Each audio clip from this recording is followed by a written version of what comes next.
Well, live from Stunt Hangar. It's Saturday night, except I don't have a picture on my camera. Opening cameraman.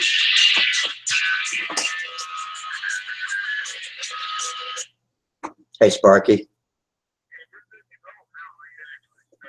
Yeah, I just did. I don't have a picture on my camera, though. I see I'm talking live, but for some reason my face is not there, just a black screen.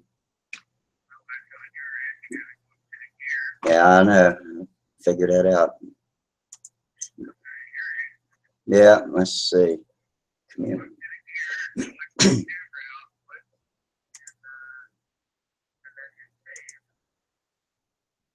Okay. Excuse me.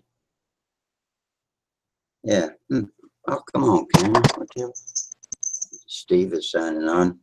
Well, I might just have to do it in blackface tonight, but I'll tinker with it and see if I can get it going. I don't have to see myself.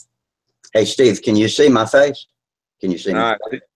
I see a an airplane fuselage.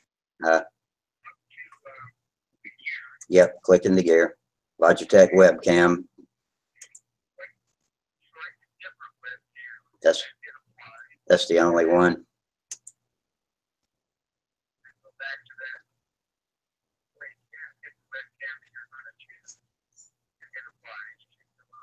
Yeah.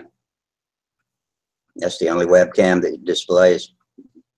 Just, yeah, it ought to be. It was working a few minutes ago. I walked away from, I rebooted the computer between shots, but I walked away, ate supper, came back, logged in, and now the camera's never not worked before, but it's not working now.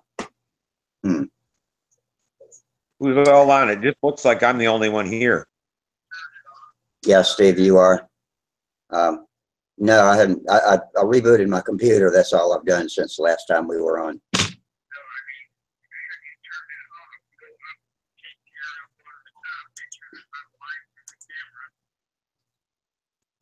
And let's see. There is a line to it. Hang on. Let's see what this does. Turn camera on. Okay, now it's red with a line through it, and I see the Stunt Hangar avatar. I'm clicking it again for turn camera on, and there I am. Okay, it just was glitchy, so I had to turn it off and then turn it back on. It was. Yeah. Well, let's try an experiment while I'm here. I've got this new cameraman app that I open up, and it says one of the suggestions is broadcast a large video that I see to my audience and hide the other video feeds. That's when I want to lock onto somebody. So I click yes. Okay, now I'm locking on to Steve. Boom. Have you got Steve locked on your screen, Sparky? What about you, Steve? Do you see your face right now? No, just you. Just me? Okay. Yeah, that's not working like it's supposed to, but we'll worry about that later. And I know it records what I highlight on YouTube if I freeze on somebody's camera image, but it doesn't do it for us when we're live. I can't make y'all all see what I want you to see. That's what I was hoping this would do. When we're on, once somebody talks, it puts their picture, it puts them up on the full screen for me. Yeah, we got that. I got that, Steve. And then when I click on your little image at the bottom, it locks my screen into you, so you're in no matter who's talking. And that's the way it records on YouTube, but our other viewers down on the bottom row don't get that same benefit of me being able to lock them in. And I had a new thing called Cameraman come up on screen the other night when we were doing video chat, and I read the instructions and clicked the button it said to click, and it didn't do what it said it would do, is show everybody what I want y'all to be locked in on. But it's also missing a button down at the bottom that it says I'm supposed to have, so I need to go back and go into the so what was the first part?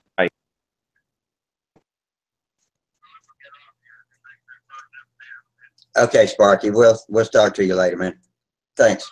All right, bye. Part two. Well, we started another experimental stream earlier.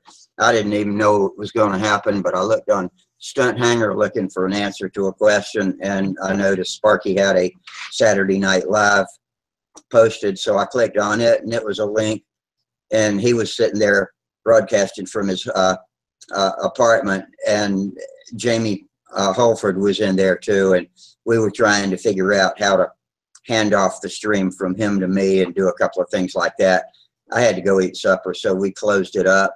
And I decided last night was a flop because I had a glitch that prevented everybody from being able to get in, or most people. You were here.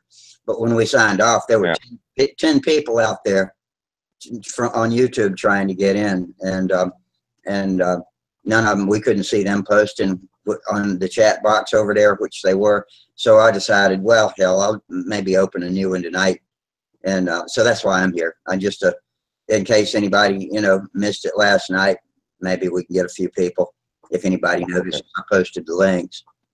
So I posted it on the YouTube chat. Everything seemed to work right. So maybe the word will get out and somebody will sign in. And if we don't get anybody in a while, I'll just call it a night. Go back to watching old Star Trek Voyager episodes on TV or something. I got 40 of them recorded.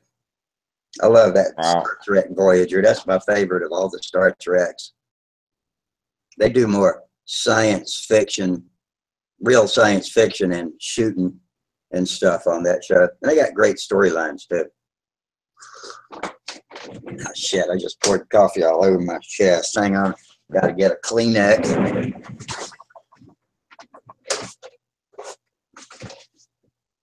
That's what I get for trying to do anything useful on a Saturday night. Dribbling on myself. I'm not a very good movie star because I'm wearing the same freaking clothes I was wearing when I did a live show last night. My pink striped shirt. What you been doing for fun today? Oh, put in an air conditioner.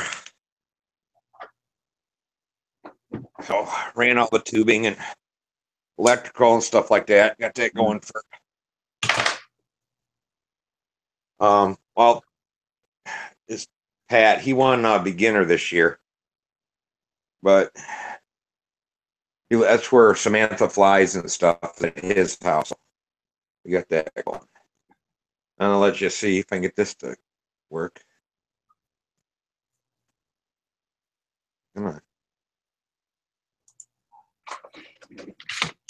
Same thing. Oh, maybe it is.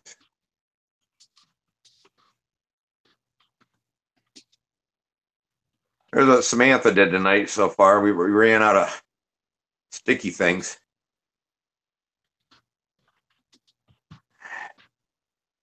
But that we got this many to go yet. Oh, holy shit. Let me click back on that. That's a pretty good pile you got there. You can shingle a roof. Yeah, that's 2, 4, 6, 8, 10, 12 she put up. Wow. Good Lord. There's her, I don't know. There, and then I put her newest one out here. But that's the one for this year. Yeah. And that is the state That's of pretty cool. On the map of Indiana. Indiana. Okay. Oh, those are nice trophies. You know, Huntersville gave us trophies this year with our pictures in them. And I like that. That's the first time I've gotten one like that. You can see it on the wall right back there behind me. And the Triple Tree trophies are nice. They're those, you can see them. They're those glassy looking. I don't know, you can't really see it, but like a glassy. When I put black backing behind one of them, so it's easier to read. But this year's was kind of sapphire blue, really nice. Well, I'm gonna go black here in a minute because I got to go outside and. That's okay. I got a couple of people over. I got T-Bone over. Find a pack. YouTube. Find a pack of cigarettes in my van. I got T-Bone over here on YouTube I can talk to while you're gone. Maybe somebody else will come on live. Right. What's going on, Tom? Isn't it Tom?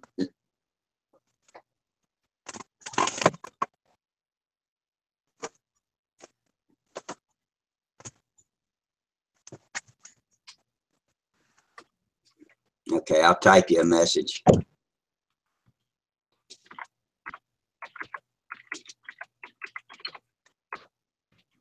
There you go.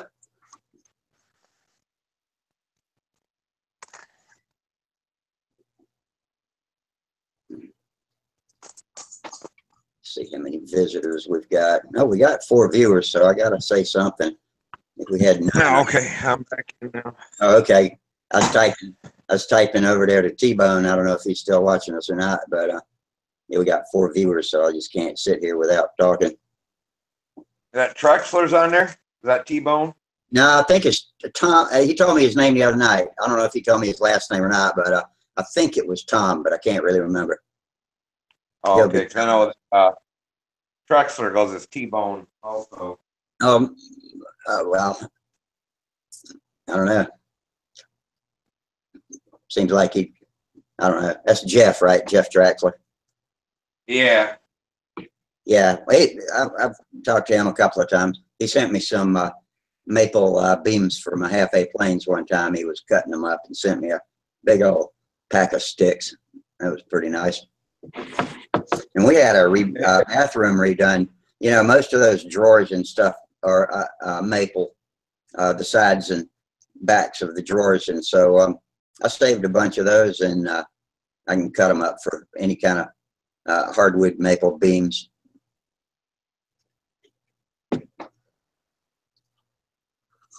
Yeah, Jeff does good work on all kinds of stuff. I tried out a new propeller. Sparky might want to try that one on his Super Tiger 60. It's a 12.5 3-bladed. It's a Boley carbon fiber that he made up. It really runs good on that 76. Getting Sparky to change props on his 60 is going to be like pulling teeth. He's pretty adamant about that. Whatever it is, I wish I could repeat it, but I can't say. He'd say it in a hurry if he was here.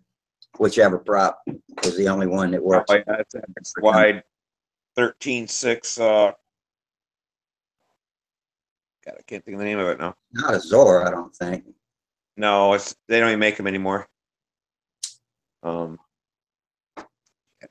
know it like back of my hand, and I hate it when I fall in love with a prop they don't make anymore. I know it.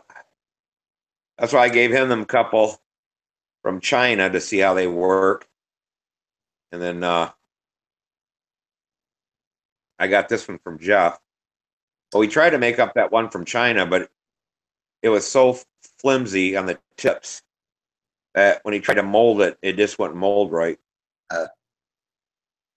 Let me ask your opinion on something. The other day I was flying my FP40 on my twister, and this is a one that's been worked on, you know, quote unquote tuned, and it runs good. It gives me a great 4.2 classic 4.2 brake, and on one flight it ran great, and then on the next flight when I was cranking it, I noticed the tip of my APC prop had been chipped off.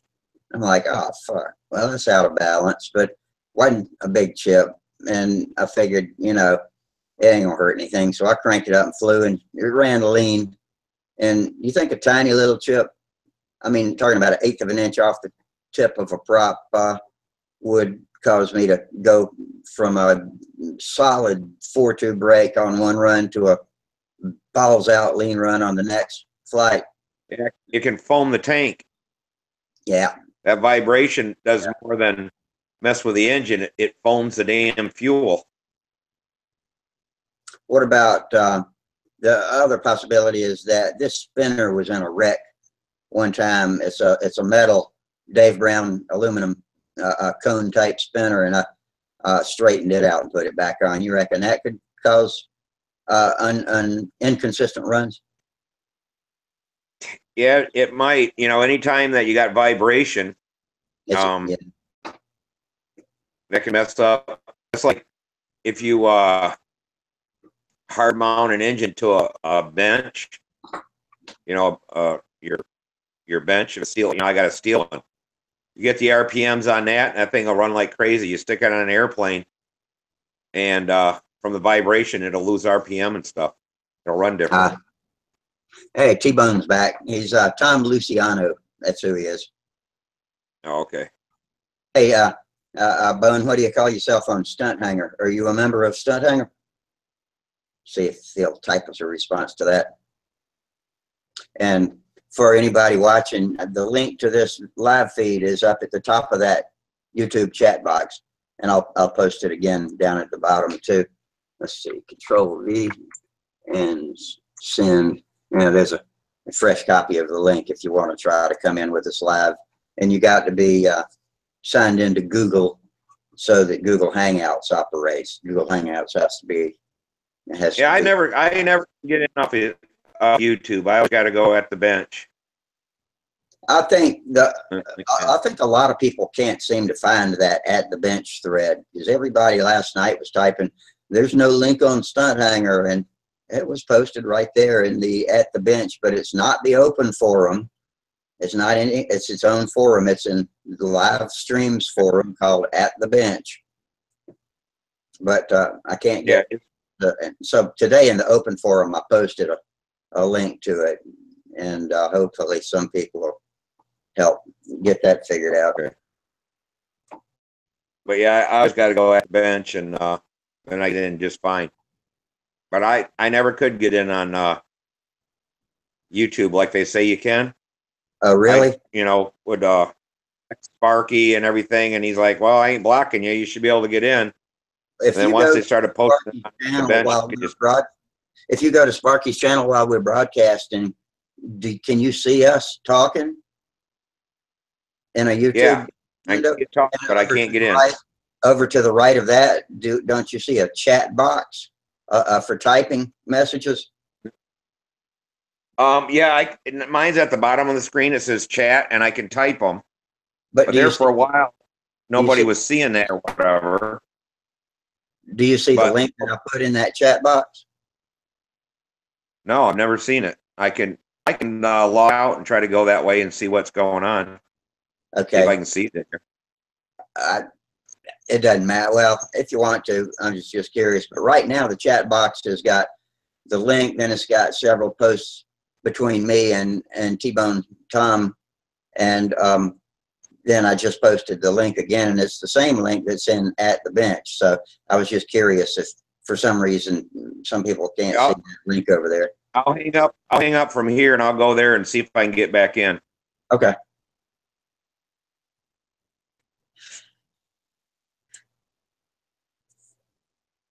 So anyway, while we're waiting on Steve to do that, just a typical Saturday. It was a great day to visit the hobby shop, but I went and bought thin CA, and you can't freaking buy thin CA anywhere. Lowe's, even Michael's, the supposed craft store, doesn't have thin CA.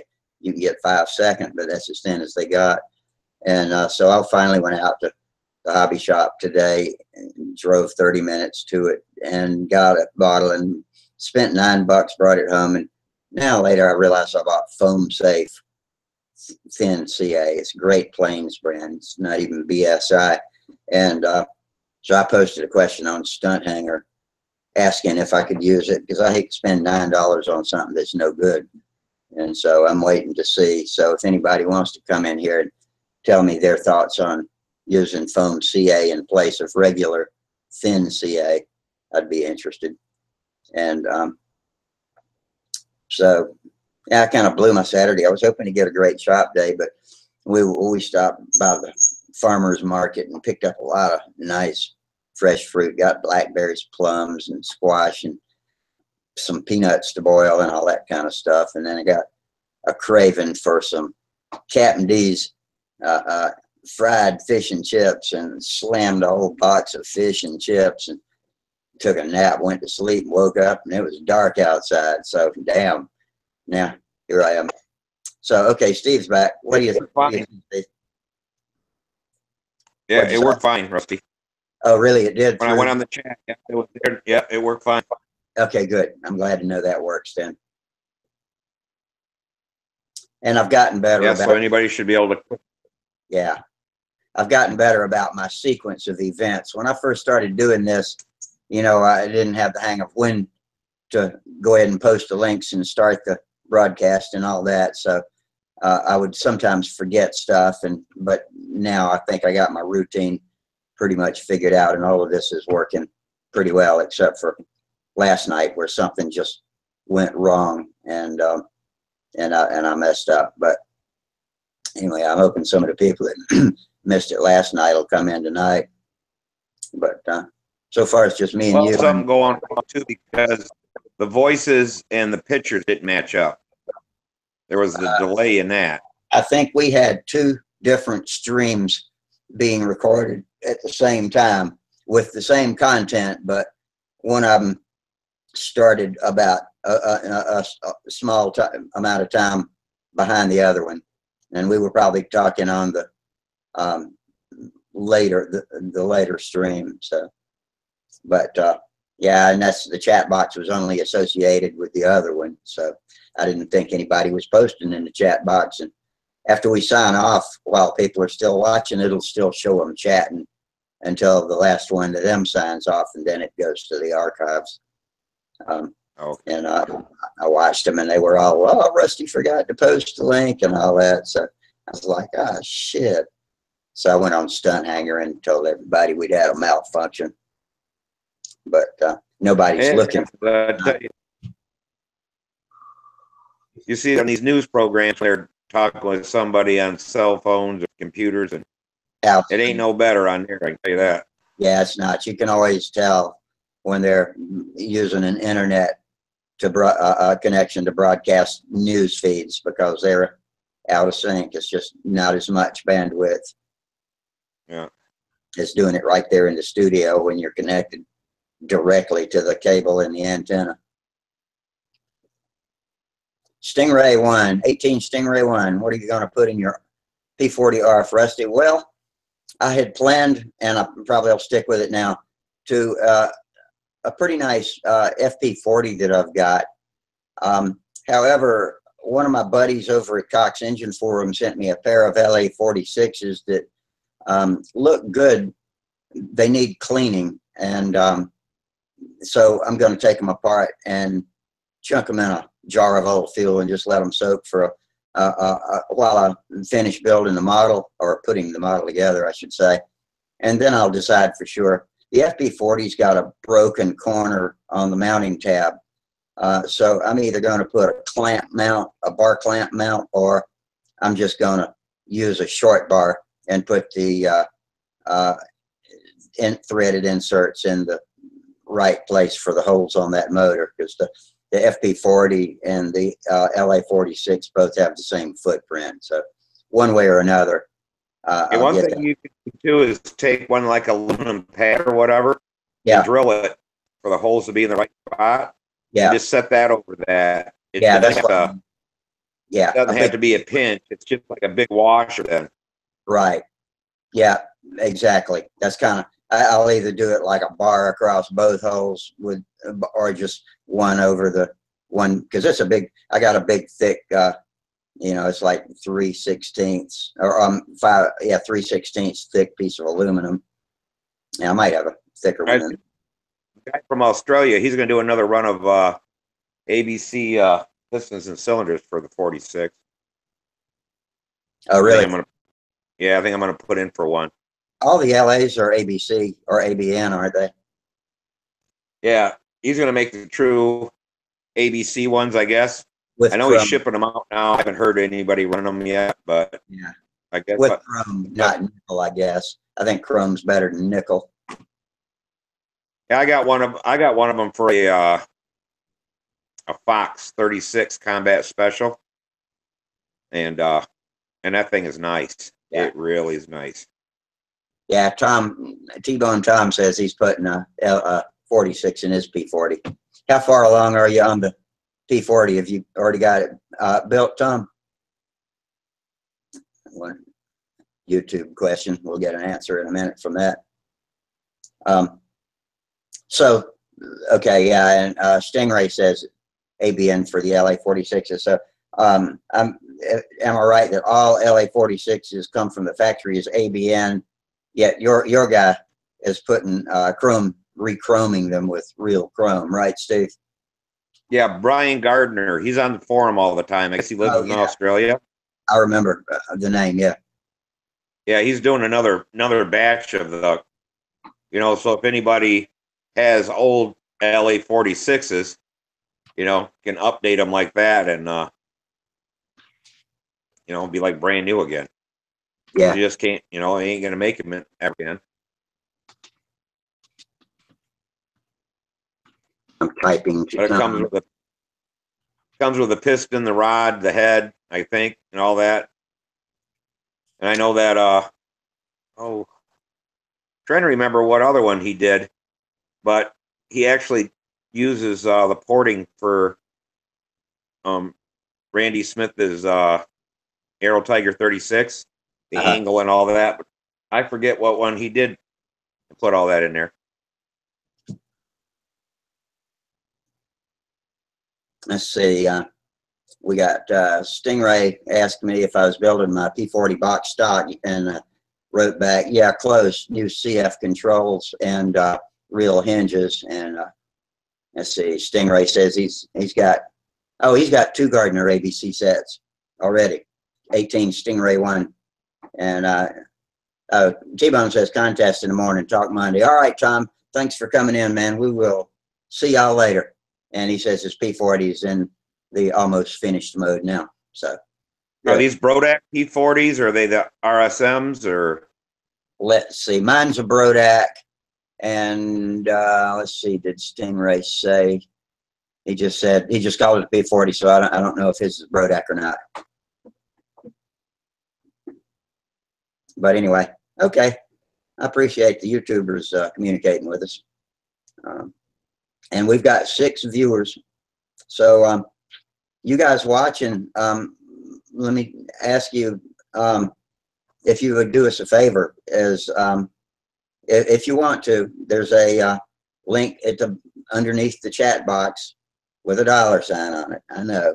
If you'll click that, you can send us some pocket change. That'd be great to help Sparky keep this thing going and help us account for our time and stuff like that. But I feel like we're having fun here, so I hope it's worth that to you. But anyway, so that's called Super Chat, and so it's a little square $sign thing. Got a smiley next to it. I don't know what that does. I can guess, but yeah, if somebody will click that, we'd appreciate it. We got 7 viewers now, so I appreciate all y'all coming in and viewing us. And I'm hoping some people on Stunt Hanger will see that I posted the Saturday Night Live link and come in and see what it's all about. So it's all about me and you and the YouTubers right now.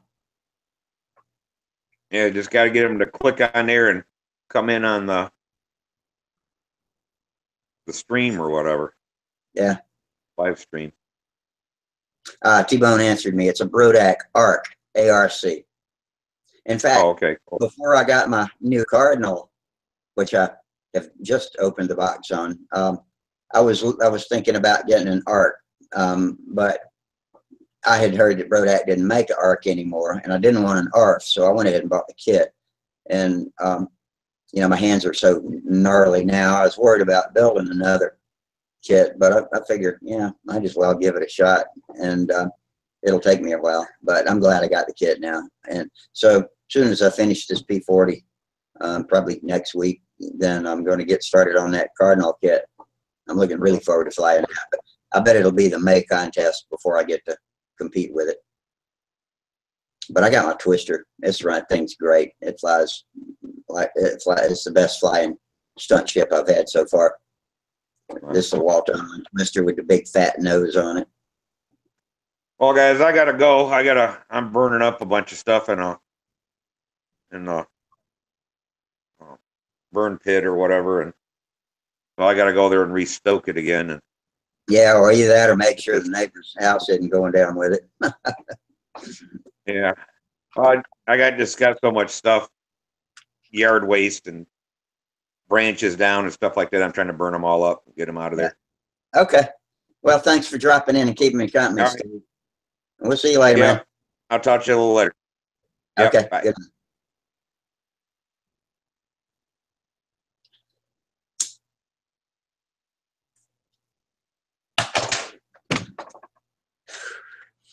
Okay, YouTubers, it's just me and you now.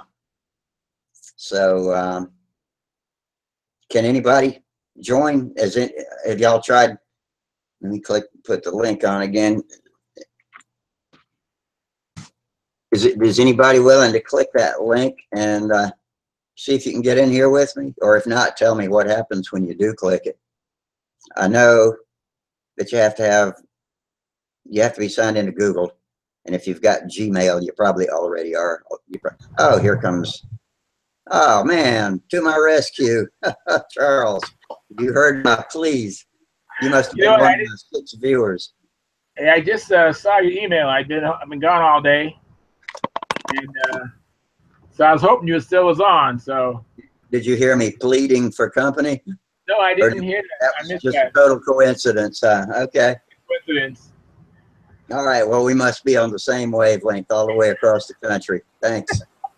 My pleasure. Hey, you guys entertaining me over here on YouTube. We got Tom Luciano, T-Bone, the T-Bone 1260. And we've got 18 Stingray 1. And Stingray's the mystery man, the shadow. I don't know what his real name is. But anyway, so we're getting good conversation. And Steve Hines just jumped off about the second you jumped down, and I was addressing the blank YouTube viewers looking at no one in the south saying, somebody please come, and boom, you popped up. Yeah, let me turn on some more lights so I can yeah, shine one on your face a little bit so I know. we can see your beautiful complexion. Yeah, thank you very much. Here we go. That probably looks kind of like what shirt do you got on there? What's your shirt say? Nebraska. That's what I thought. You Go Big Red. All right. I didn't know you had Husker blood in you. I do. It's a great football team. Great tradition, you know. Great tradition, yeah. My team beat the crap out of them in a bowl game a few years ago, but my team has no tradition. 100 years of mediocrity up until Lou Holtz and Steve Spurrier came along and got us on the map. So we're hoping to be able to stay on the map now. And our basketball team, these are all my hometown Gamecocks. Our women's basketball won the ladies national championship this year, and our guys made it to the final freaking 4. So, things are looking up at Carolina. We call it Carolina. Everybody else thinks you're talking about Tar Heels when you say Carolina, but when you hear me say it, it's Garnet and Black Gamecocks. Oh, very cool. Very cool. You're not a college sports fan, are you? Not anymore. I used to be. Once I started flying airplanes again, I have 3 young kids, and I just can't do everything. I can't watch football like I'd love to watch, and then fly airplanes, and so something had to go. So I let sports go. I haven't really watched sports seriously since I've been back into flying competitively. Yeah, what, 2 or 3 years now? It's been, I've been competing the last 4 years, I guess, 3-4 years. If I had to choose between watching a Carolina play a football game or going flying would be my first answer, but it might depend on who they're playing too. If they're playing Georgia or Florida or something like that, I might have to stay home and watch that, depending on how bad I thought they were going to get beaten or vice versa. So anyway. Yeah, I just get so wrapped up into it. I can't wait to the next game, or they tease me and they start winning, even like the former San Diego Chargers, they would sometimes show up and play big, and then you get all excited, and they would just fold, Yeah.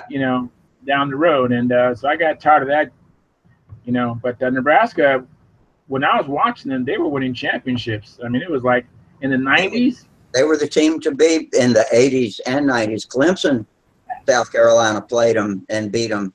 No, was that Nebraska? In the national championship in 1980 something. It was before me and Holly were married. Dude, let's see. So that had to be about 35 years ago. We just had our 33rd last month. Oh, wow. Congratulations. That's awesome. I picked a winner. Hey, that leads me to ask, all right, what did you mean in your email to me about trophy wife? Did I say something that led you to say that? I was just like, when I first started off, I said it's great to have it's good to have a great wife. Yeah. And a good flying model airplane, right? So I brought up two things, and then I just started to focus on. I wish I had the opportunity. Let me solicit right now. I wish I had the opportunity to fly a really good plane, because all I know is what I know. I've only flown my own airplanes. Yeah. So in our email, I said, I sure would like the opportunity to fly, a top 5 level NATS, plane. I remember. Yeah. And then I ended it there. Mm-hmm. And then I thought, well, you know what? I mentioned it's good to have a great wife. Yeah. And a good plane. So then I just said, and I'll take a pass on the trophy wife. Okay. I kind of thought that's exactly the vein that I suspected you meant it in. And but then I bought those two things. Something, and one of because I run my mouth in the threads sometimes and don't remember everything I posted. And I thought maybe I said something about trophy wife or something, but no, anyway. No. So I wouldn't mind having a trophy trainer. That's a good profile, but trophy wife, forget it. Yeah. Hey, I appreciate the Pampa stickers. Now I got to join so I don't look like I can't be a fraud going around putting Pampa stickers on things without. Maybe the plane could be a Pampa plane. Yeah. It's on the plane, so you're not wearing Pampa. So that'd be good. I mean, yeah. I like my membership because I get access to all the archives. That's what I want. All the magazines. Now there are some spots missing, but once you join, like I did, I downloaded every single article. Every single Stunt News magazine that they had on their website. Are they PDFs? Yeah, they're PDFs. Excellent. As a matter of fact, they're all color for the most part, and when you get the magazine, the cover and the back page is color, and it might be maybe another color page somewhere in there, but for the most part, it's black and white, so you really can't see how beautiful. Yeah, I've got one. I've got a Stunt News that Wayne gave me a few years ago, and I knew that about it and stuff. But in the electronic version, you can see the colors, right? So that's, yeah. So I get it because I'm not paying for Control Line World anymore, and I used to enjoy that, and I could kick myself for never writing an article for them. So maybe I can write one for Stunt News. I know they'd appreciate that. Oh, they would. They definitely would. Always asking for. I've been entertaining, even just writing an article like why I fly stunt. Yeah. Just which for me, I was a little kid. I was not little, but I was in junior high, and where I grew up, and they had a recreation center in Linda Vista, California. Actually, San Diego, California, but there's a community called Linda Vista. And I was riding my bicycle up to the recreation center, and there was this man flying a model airplane, and I happened to learn that it was Control Line, and he was in the Navy. His name is Shelby Hagberg, and he was flying a Nobler of all planes, and we had a conversation. I learned that he was in the Navy, like my dad was. My dad was on sea duty, so my dad was gone, And this nice man, you know, he was had married and he had young kids, like infants. He kind of took me in and helped me get started flying airplanes. And so, and to this day, I'm still extremely fond of Noblers. That's why I've had like 4 of them. And because it reminds me of when I first saw a plane flying, I was just mesmerized, and I still am today. You know, I appreciate RC planes, you know, but to me, there's nothing like the feel of a control line plane. And when you build something beautiful, which I am still hoping to do better, but you can see your plane. I mean, it's like, you know, 60 feet away. You can see your craftsmanship. You can see your artistic, you know, beauty and all that. Where an RC plane, yeah, they're pretty high up there typically for the most part. Yeah. Yeah, it sure is. Yeah, they make some big RC planes. Some of them look like I could throw a saddle over them and take a ride. But yeah, I've seen that. I've only had one ARF Nobler. It was given to me, an old beater that somebody abandoned because whoever had started putting it together had glued the fuselage to the wing without removing any monocoque, and epoxied the hinges into it and glued the hinges. It was just hopeless. And so Wayne, somebody threw it in the back of Wayne's truck at Joe Nile, and when he got home, there it was. And so he took it out and cut it all apart and put it back together. And when I was in need of a plane between wrecks one time, he gave it to me, and I flew it for a couple of years, and it was a good flying plane. He fixed it up really nice, and I finally ended its life. But I got a bunch of spare parts. Will Davis had given me a fuselage and a wing and all brand new stuff, and so I've been slowly putting it back together, and it probably would be now if I hadn't gotten the P-40 in the mail. But that backburned the Nobler once again. But the P-40 will be ready in a week. I'll be flying it next week, I think. That P-40 is a good. That the ARF? Yeah, you know, it's a new generation ARF from Brodak, and they are doing them a lot nicer than if you ever bought an Oriental or something like that. They got horrible lead outs and even rusty parts in them, and the P-40 is on a whole different level. The only crappy parts about it are they put half a size rod from the control horn to the flaps, yet the control horn is beautifully built. It's put together with thicker than 027 lead outs and crimped with a proper tool with 3 passes of line through the crimps.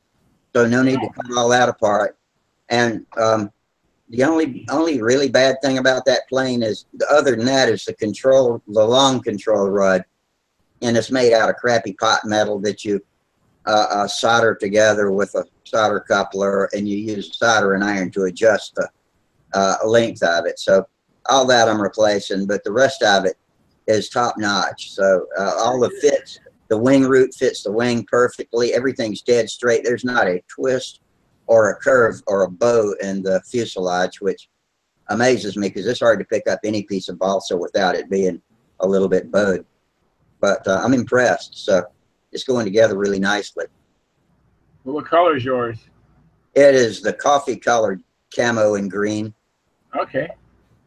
Very nice. I don't own one, but I've flown 2 of them, and I was really impressed with them. In fact, one of the things that I like about it most is how well it takes off. It's such a nice takeoff, and it lands so nice. Taking off, that's free points, man, if you can get them. So even on grass, I mean, it's just, my friend flies it all the time. It's his, and I'm always amazed at how well you know, he can do long takeoffs and it's smooth landings. It's just this will be my first wing mounted gear since the Magnum, but Magnum was back when I was flying beginner, so you know, I can't really count that. And I've always heard that wing mounted gear roll out better on takeoffs and landings. Well, you know what? It's all about where they position the landing gear. You know, it takes sometimes a little bit of trimming or tweaking to get it right. But Yeah. the plane I flew, the P-40s I flew, they actually got it right. I mean, it actually is a real nice takeoff, real nice landing.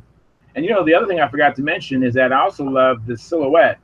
When you actually are flying from, you know, center of the circle, and you look at the silhouette of the plane, Mhm. it's the only plane that I've flown that actually looks like a real plane. I mean, the silhouette looks like a real plane. It doesn't look like a model. I mean, it's a model, but it looks like a real. You know, let's face it. Most of our planes we fly, at least myself, they're fantasy planes. I mean, stunt planes typically aren't, you know, a real plane, right? I mean, typically they're not. Yeah, like a Twister. And this I don't one, think there's any such thing in real life as that. and the Nobler, you know, the Nobler. I don't know. Maybe it might have been inspired by a real plane, but when I saw the silhouette of the P-40, I was, I was really taken. I really liked how Yeah. it looked. Now there's a plane I take exception to, and that's the Ringmaster. I don't like how Ringmasters look. Oh, that's a butt ugly plane. Yeah. I agree. That is my terminology for it. It's a butt ugly plane, but hey, it's a good flying plane. Hey, so are stock Twisters. I think my Twister is gorgeous with the long razorback turtle deck and the wide 2-inch wide nose, but most Twisters with that big hump, and they just blocky. Yeah. You know, they're ugly ass planes too. Yeah, that is. Yeah, the picture on the kit is not very inspiring. It's not. But my Twister, that Walt Tumblin thing, I think it's a gorgeous design. I love the way it looks. Very good. But okay, so I'll look out when I fly the P-40. I'll try to see it like that. And I think you'll appreciate it. It looks really nice. Yeah. Nice silhouette. Wayne couldn't see his P-40 against the trees, so he painted invasion stripes on the inboard side of the fuselage and the vertical stab too. Yeah, you know, I don't fly around too many trees, and but I know how they can get lost in trees. I went to a contest. That's what camouflage is for. Yeah, I remember at a contest, I lost my plane in the trees and freaked me out. So I pulled out, you know, too high, you know, my reverse wing over. Yeah. You know, because I got lost. So I just freaked out and just got out of the maneuver real quick. And I was like, wow, I couldn't see the plane. You know, but then I got used to it. We just had a Kevin sign in, and then he lost it. So maybe he'll be back. And Minnesota Mike says hi. He's on here watching us. Hey, Mike, how you doing, buddy? And I guess he still hadn't gotten maybe his internet connection going. But you know, I wonder if I know Minnesota Mike. I mean, the name throws me off, but he's asked me several times, am I going to go to Madeira for the Golden State Stunt Championship? And I am. Mike's out in the desert southwest somewhere, but I can't remember if he's in New Mexico, Arizona. Where are you, Mike? He said he's on here now. You're out in the desert southwest, aren't you? He says he's doing pretty good. Let's see what he says about his location. All right. You might have been on here when he was on. He was in here one evening talking from his garage/shop, and he's got a hell of a hot rod. He's got Clovis, California. Okay, yeah. No wonder. Okay, so we got a badass Mopar in his garage too. Really? Yeah. You know, I wonder if I met a guy out there at the contest. I remember him by his hat. I wonder if it's passing out name tags. He said he was passing out name tags at a contest. Huh. Yeah. Well, I don't remember. But well, I really do appreciate him asking and inquiring. That's great. You know, I appreciate it. So let him know that. And hopefully we will meet again and introduce each other to each other, and maybe remember next time. Maybe at least when he gets his internet connection fixed, he'll come in here with us, because he's been in here before. But okay, I think we just got problems with bandwidth or something, like so many do. I'm lucky to live in a neighborhood with an excellent cable internet system. Very cool. Yeah, the Minnesota was throwing me off. Minnesota, Mike. I was like, I don't know anybody from Minnesota that I can remember. You know, so that's what kind of threw me off. That's where Shug Emery's from. Well, let me say that's where Shug Emery lives. He's from near Huntersville, North Carolina, the Charlotte area. Yeah. And that guy sure is entertaining. I like his videos, and I like. I've watched even him juggling in some of his shows. You know, when he does his act. Have you seen him fly the Baslab on the unicycle?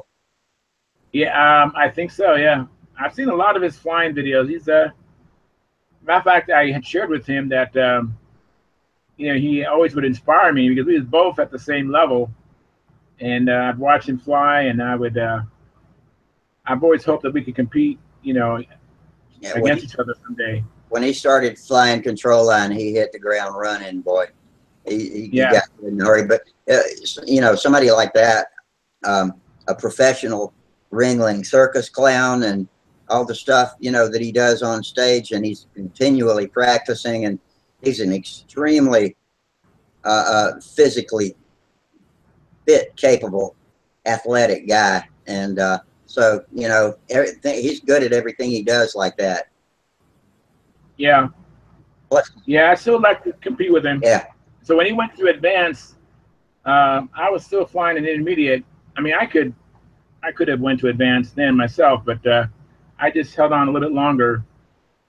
And then when I finally started going to contests, and like you, when you want more competition, you have to move up to advance, because intermediate is not quite a wasteland like beginner is, but they're both kind of similar. You know, you get people are figuring their equipment out and the routine, you know, and in beginner you get a pitting and starting routine, and intermediate you're still learning about your equipment.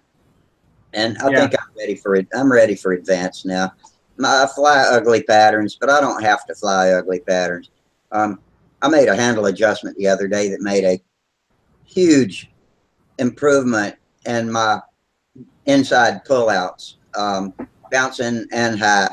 And I'm looking so forward to getting out and trying that some more, and figuring more out. I'll talk about that a little more later on. I wrote about it on Stunt Hanger the night after I came back from flying.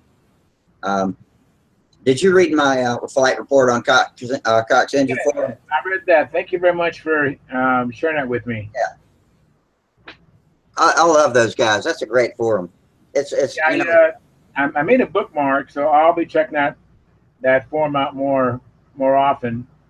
It's so much smaller than Stunt Hanger, and it's just a bunch of guys that are really close. We've gotten really close over the years since it kind of came into being. And I'm one of the moderators over there, me and Ron Cribbs. And there's a lot of people that cross over from there to Stunt Hanger. Oh, hey, Mike. This is Mike Blonsky on here. Hang on, I'm about to post the link right under where your message is. Click that. And if you are signed into Google and you have Google Hangouts app enabled, then, and if you've got a microphone and a camera, you should be able to come in. If you have any problem with any of that, let me know and I'll tell you more about it. Mike Limke's a good friend of mine. He's in Nashville, Tennessee, and he's a combat guy that's primarily a combat guy that's crossed over into control line stunt. He's been pasting me for the past couple of seasons down in Huntersville and intermediate. And I thought I'd gotten rid of him, but now I'm in advanced with him now, so he'll probably keep on pasting. Right. Yeah. Now, didn't he have place at the Nats last year or this year? He was at the Nats this year, but he didn't. I think he flew in the, what do they call it, the non-officials. It's like intermediate. His son Sam is just, I think, 6 or 7 years old, and also is flying competitive. And he flew in combat and flew basic flight and control line at the Nats this year. And Mike's on his phone now trying to see if he can get in. Okay. Now, was it Mike at Brodax last year also? Last year, 2016, I don't know. Yeah. We'll have to ask him when he gets this Right. video thing figured out. Yeah. He's on the phone, so I can't tell him as much as I could tell you if he was on a PC. Yeah. The internet and a telephone to me is like looking at the internet through a keyhole. Yeah. Yeah, I know what you're saying. You're right. Yeah, I usually, even things on the internet, I usually print them and then read them. I don't really like reading on the internet, because, I always punch something and kill what I'm reading, or yeah. it's too small, so I try to make it big and screw it up. So. Yeah. Yeah, I just rather turn pages and read on the internet. And I've got a big freaking cell phone. It's a LG G4, and it's as big as you can get and still fit in a pocket. But but it bricked out on me a couple of weeks ago. I've been using this old Windows phone now, and it's a piece of shit. I hate this thing. But in about 6 weeks, my contract 2-year plan rolls over, and I can get a new decent phone, I hope. Very good. Yeah, we need our phones. I mean, think about it. I hardly ever wear a watch now because my phone is like my watch. And you don't need your camera, flashlight, everything. Yeah, flashlight, and then if you really want to remember something, sometimes you can just talk into it and record your memo. It's pretty amazing. I will say, OK Google doesn't work as well as Cortana does on my PC anyway. I can't get Cortana to work on the telephone at all. But on the PC, I shout at Cortana across the room. I can shout the right words to wake her up and say, what's 9 times 5 divided by 3 times 17, and boom. It's like Mr. Spock, Wow. You know what? I'm talking to you on I think mine's a Windows 7 laptop, so I don't know if I even have Cortana. No, you don't. You got to have Windows 10 to have Cortana, I think. But don't get rid of Windows 7 until you have to. Windows 7 is more stable than Windows 10. Windows 7 is the finest damn operating system Windows ever came out with. Yeah. I like Windows 7. That's why I'm not in any hurry. Matter of fact, my employer, they actually gave us some copies of Windows 10. And I think I still have them, licensed copies and drive. And I never wanted to install it. I didn't see any need for it. Well, it works okay. There are some things I do and some things I don't like about it. And what I don't like is the way that the text editing works when you're in forums, especially, is when you make a mistake, you highlight a word, and if you accidentally highlight a whole block of text, sometimes you can't unhighlight it. You have to go find somewhere else to click to unhighlight it, and that doesn't make any sense to me. I don't know if you probably, well, you'd have to have it happen to you to even know what I'm talking about, but I'm sure other people. But I think I follow you. I mean, I follow you. That would be a nuisance, and you can't unhighlight it. I mean, yeah, it shouldn't matter if you'd be able to click right next to it, and it should go away. Exactly. Click where you want to put the cursor, and boom, but it just stays blue, and I'm like, shit, man, come on. Very, very good. Yeah, so I've been having problems with my handle. I still find I still have a little bit of space. I've been entertaining. I've used some wraps. I've had wrapping, trying to get so it's a better fit. And then I end up having an ugly handle, I put some on top, put some on bottom to take up the space. I've been entertaining tape or something like that. Are you cut out? Say it again. Are you using tennis racket tape or something like that? Yeah, something like that. Tennis racket tape or a bat tape. That's what I use too. Yeah, just it looks ugly. I'm wondering if I could just use some sort of I'd like to just have some sort of liquid I could maybe put on a latex glove, get my grip, and let it cure, and then be able to take it off somehow. So Yeah. and maybe just sand it and clean it up. It's got to be something that's not going to take on the castor oil that's on your hands too. But I've had my hand gets numb sometimes when I'm flying, and if the handle starts to slip, I don't always realize it before it's too late. I was flying in overhead eights in a contest at Triple Tree in May, and the handle came out while I was straight up overhead, and I had that by my pinky, and I reached out as I came back around. I reached out and grabbed the handle and put it back in my hand, and man, I was lucky to get that one back. And I actually I think I got a 26 on that maneuver, so it wasn't as bad as it could have been. And I flew it. That turned out to be my winning flight too. So, geez, right. But I busted the wing on the twister. Right, you got the handle upside down. Yeah, last fall. Yeah, and when I reached out and grabbed it, I put it in my hand upside down, and didn't compensate fast enough, which was really disappointing. I think we discussed that one night on here too. Yeah, we just. Matter of fact, I thought that was a funny line when you said, "Yeah, sometimes you can't handle when a rush of dumb comes on you." Yeah, no kidding. But I've always wondered about what I can put on the handle that would make it continuously tacky too. And I always try to clean my hand as well as possible, but that rag hanging in my belt gets kind of greasy sometimes. So.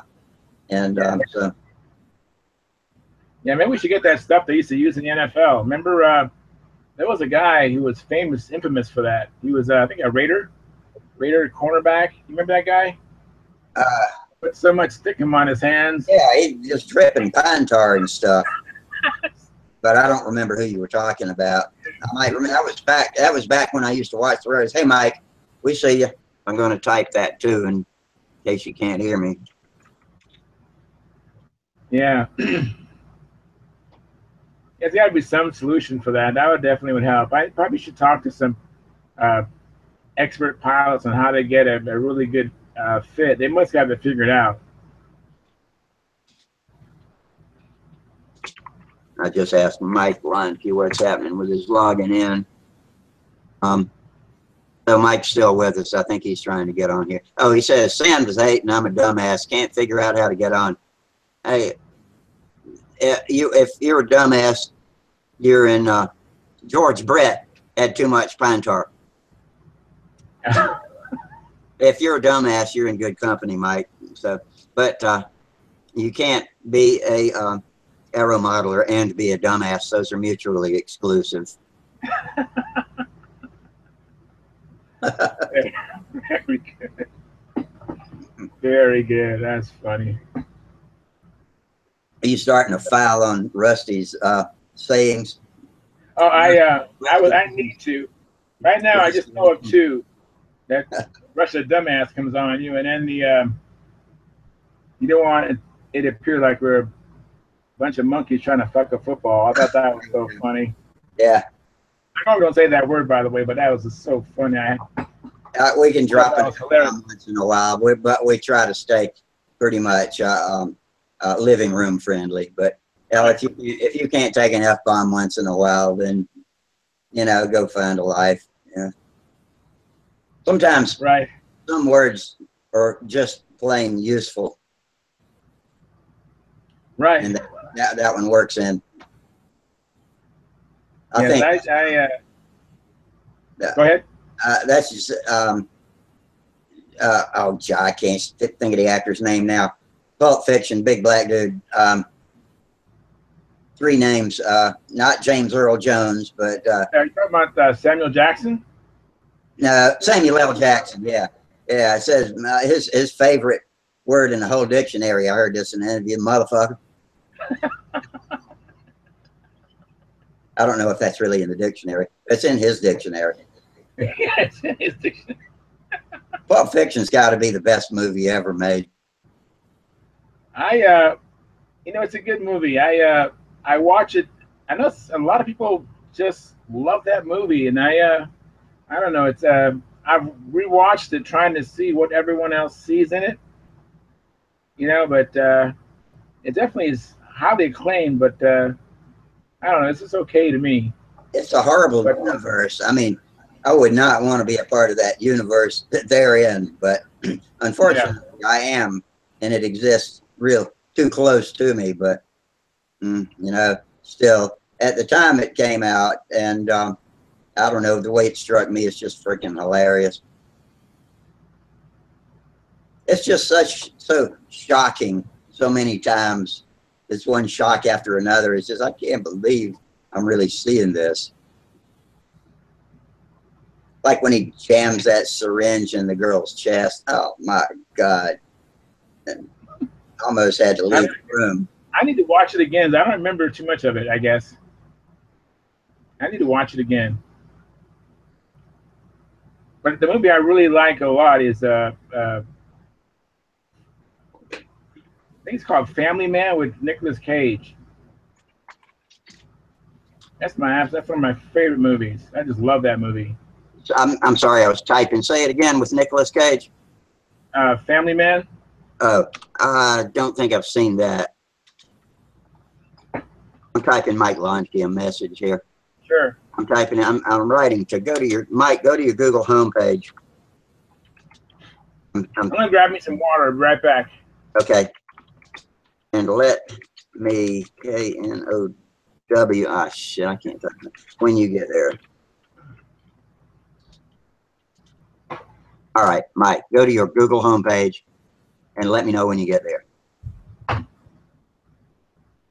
And Charles is gone, so it's just me and the tubers. And yeah, I've got 4 viewers watching me now, guys. So I'm guessing that's Minnesota Mike Lundke, and that's 2 of you, and a couple of other people. So while we got some dead air here, I'll say again is it would be really great if y'all would go to the bottom of the chat box on YouTube, and there's a $sign. Yeah, I know, but if you know, if y'all would please click on that, you know,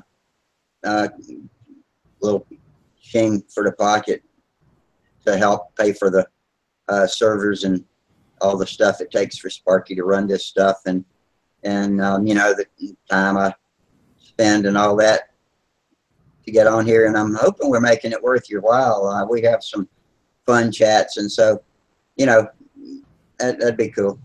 Okay, let's see. I don't see it. Oh, you don't see a $sign? Oh, on the phone? Yeah, you might not. Minnesota might. I have noticed that everything looks different on the phone. So it's called Super Chat. It's at the bottom of our chat box, a little gray $sign thing, but don't worry about it.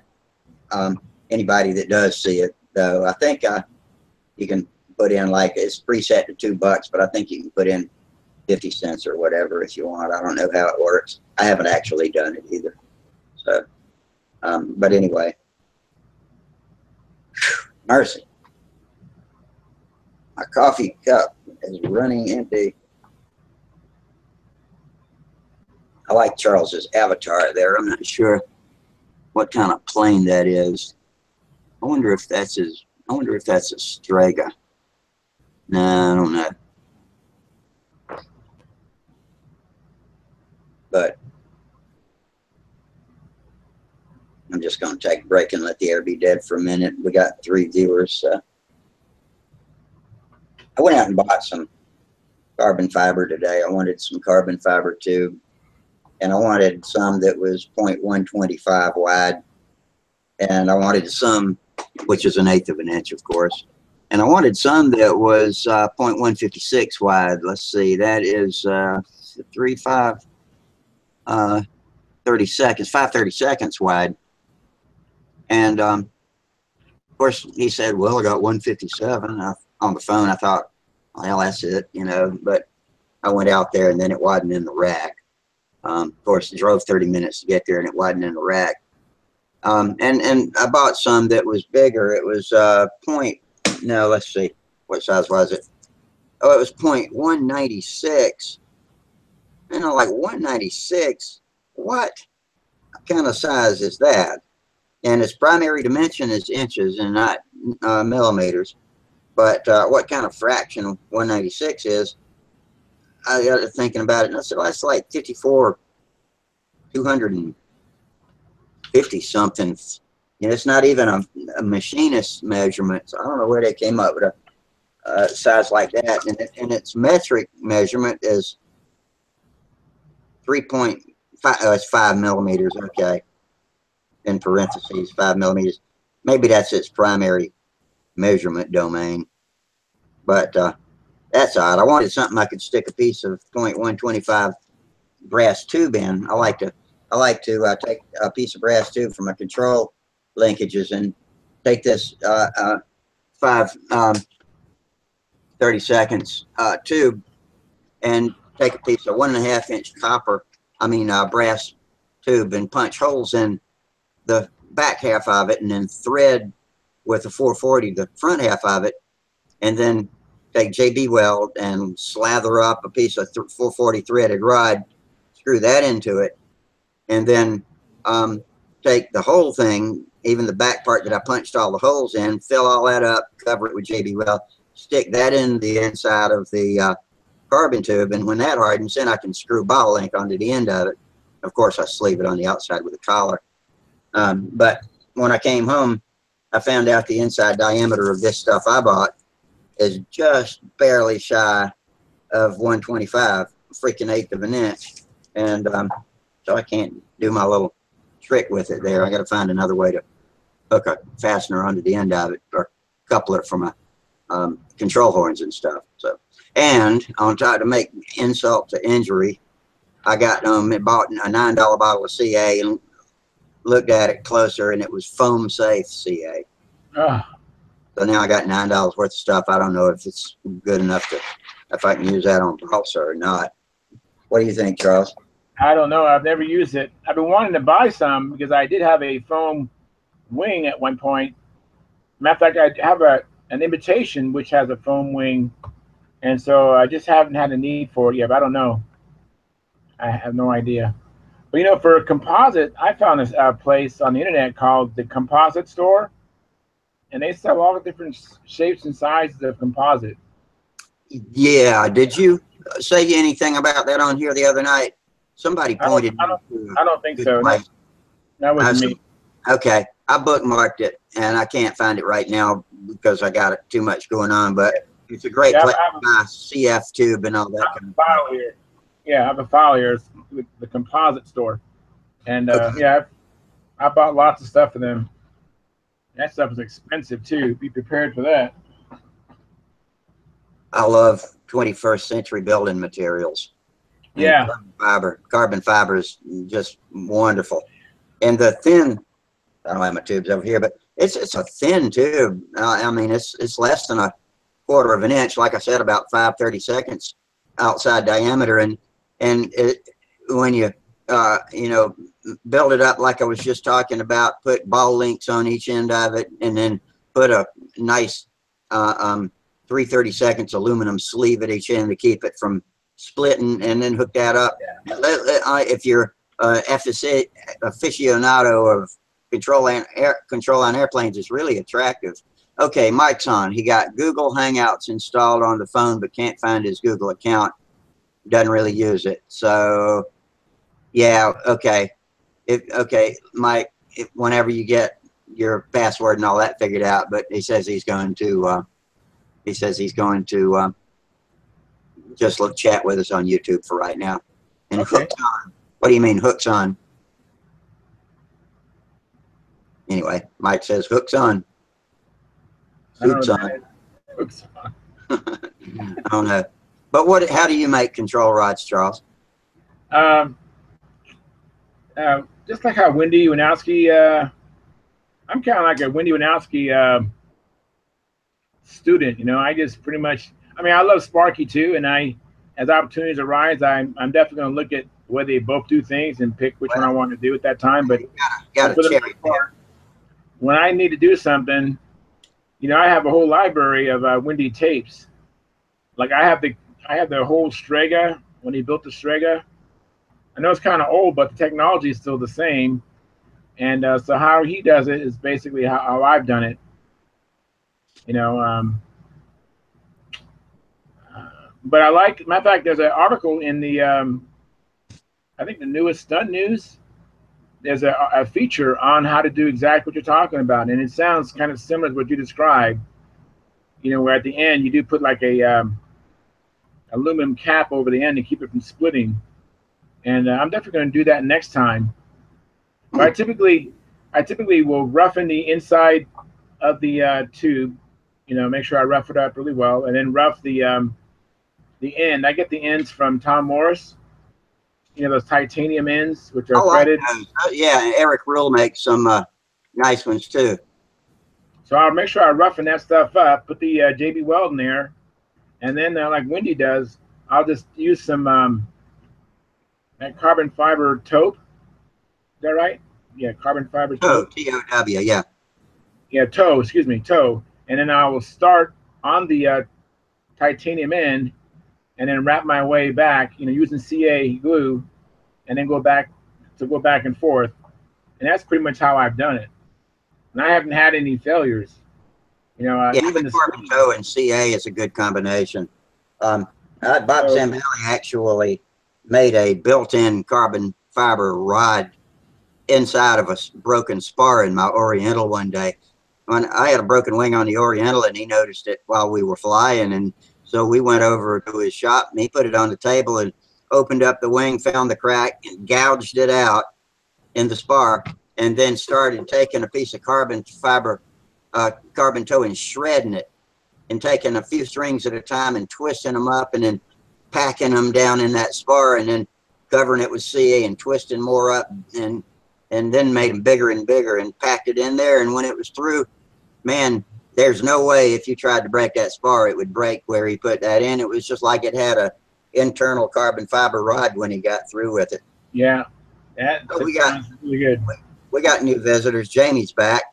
James Holford. Right. And, Mike Lunke. Yes, Mike, I see your post. And I presume you can hear me talking. If you'll answer that without me typing it, then I'll know. And Mike is sitting watching us and drinking corn wine, or bourbon, as they call it in Tennessee. Very cool. He said he'd click the dollar sign if I'd strip. You really wouldn't want to see me do that.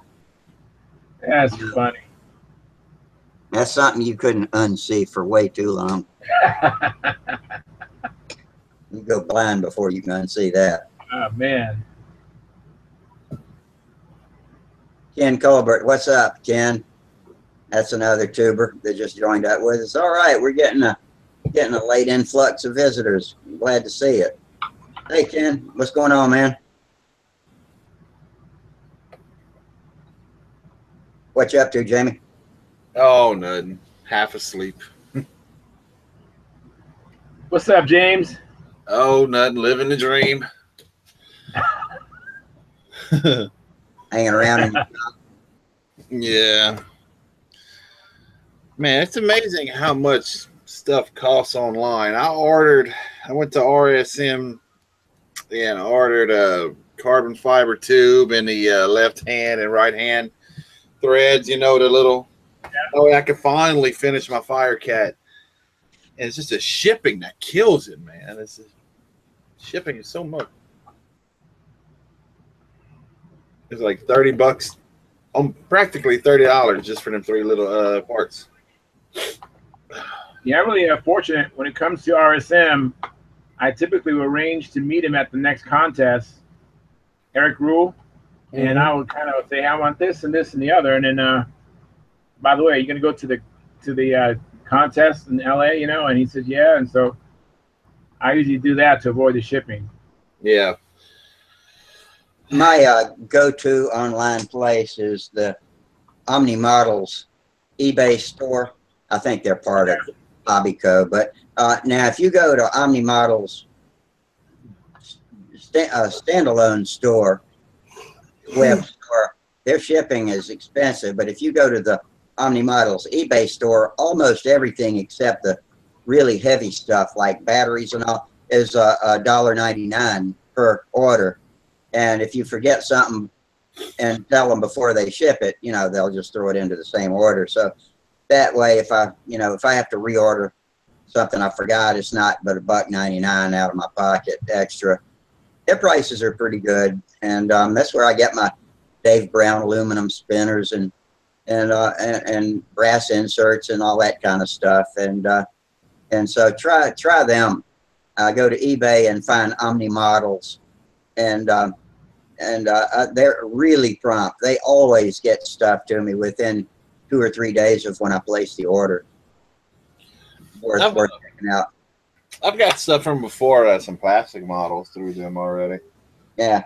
Over the last couple of years.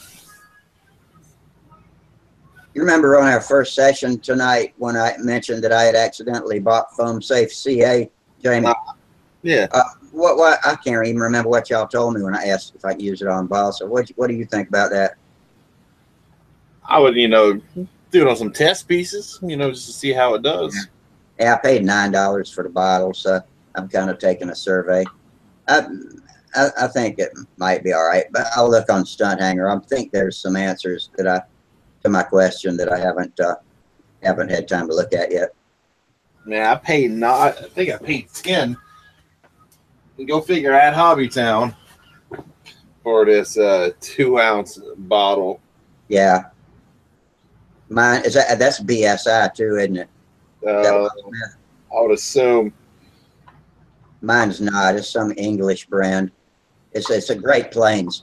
It's the brand I bought, but it says made in England, so it's not BSI. And if I'd realized that, if I hadn't needed it so bad, I wouldn't have bought it. But now I didn't realize it was Foam Safe. But I like BSI stuff. Ken Colbert, last night I did put the link up, but I had 2 streams running side by accident.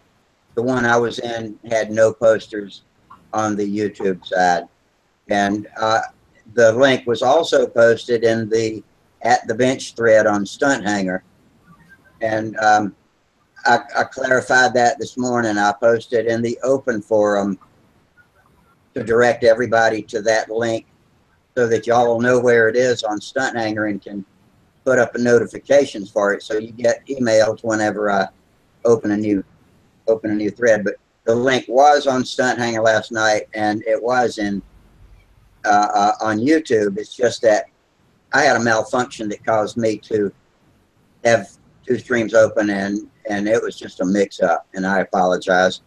I was so disappointed when I got through, and when I closed my stream, I saw the other stream, and y'all were all in it, and I had thought that nobody was coming until I had already closed it out. So that's my story, and I'm sticking to it. So that's kind of why I'm on tonight too.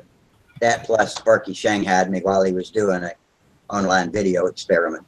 But I had already been thinking about opening this stream just since I had screwed it up last night. I got an error message when I started the stream, and so I back arrowed and restarted it. Rather than restarting the same stream, it opened a new stream with a new link, and the link that and none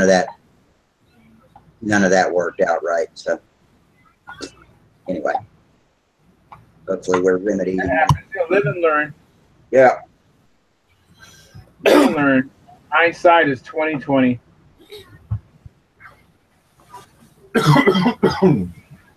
Can't stand hindsight. Wait, I'll say that again. I was reading. I said hindsight is 20/20.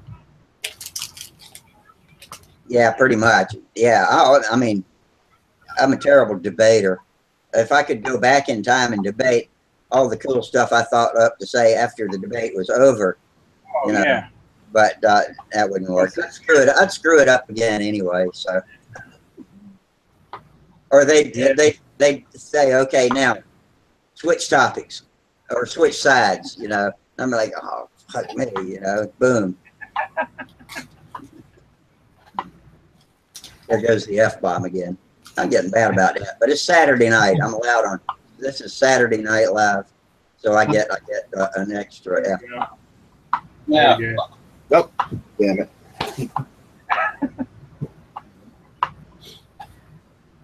Yeah, I can't wait. So I have a situation where I can work on planes like you can and be on the call.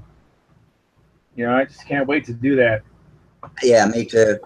Because like it's I could be using this time to work on my planes.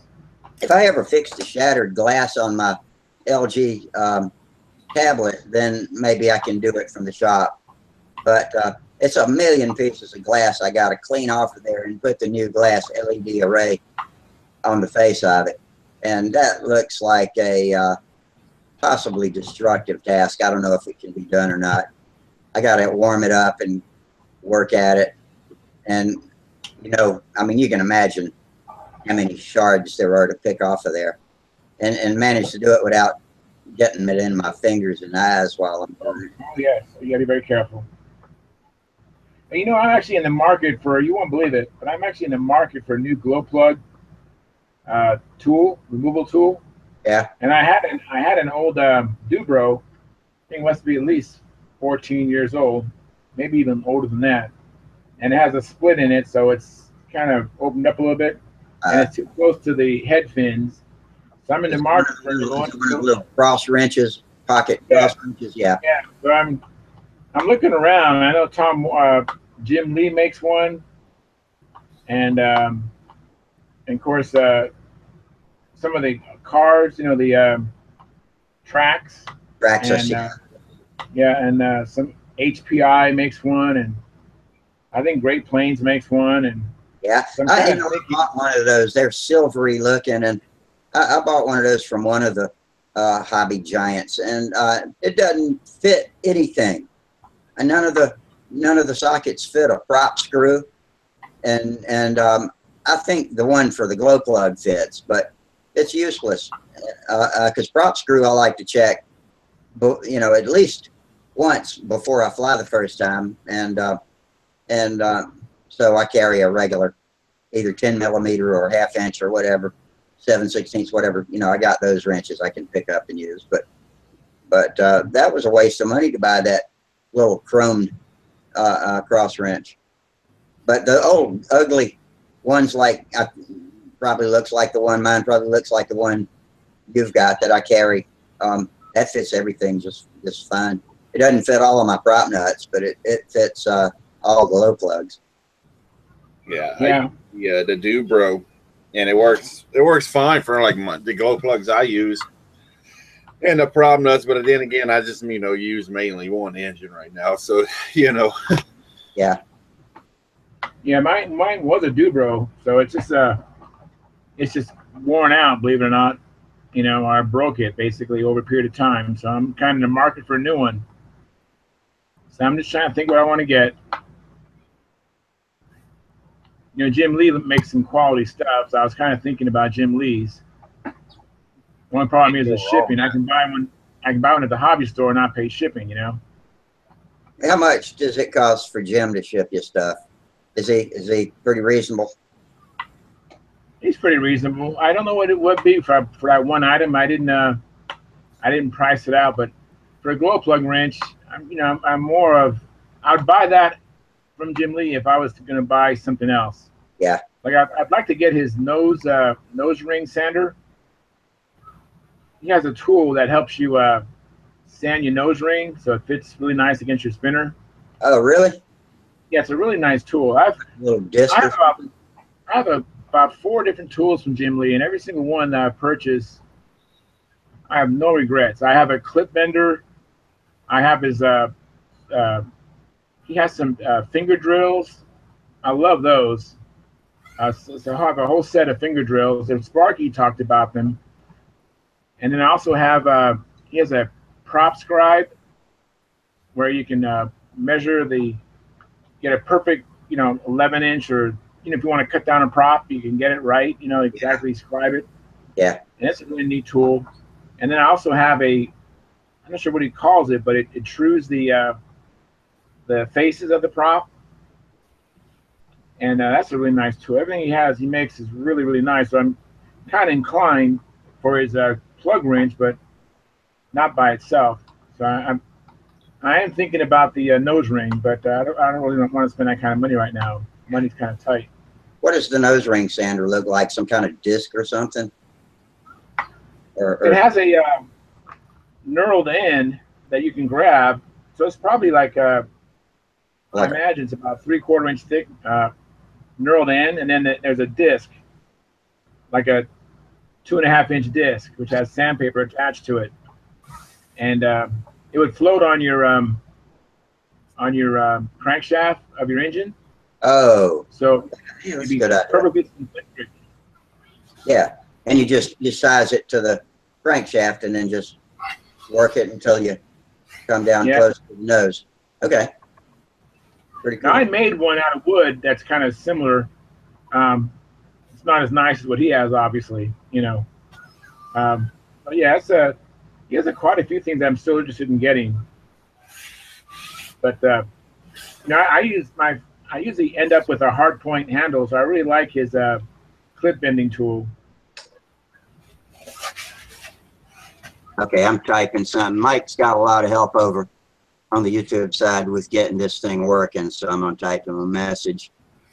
Maybe Mike, maybe now just close the whole phone, shut it off, turn it back on, and then now that you've got Google Hangouts installed, maybe you can get in with us.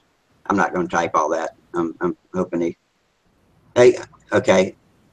Did you hear what I just said, Mike? Maybe if Mike reboots his phone and starts over, he can get into us. I'll type reboot. Reboot and try. Okay. Hey, at least they're working at it. Mike's got Mike Leinke's got Minnesota Mike and Ken Colbert out there that are working at getting live on here. I'm gonna go get a shot of Coca-Cola. I'll be right back. All righty. Y'all don't burn Stunt Hanger down while I'm gone.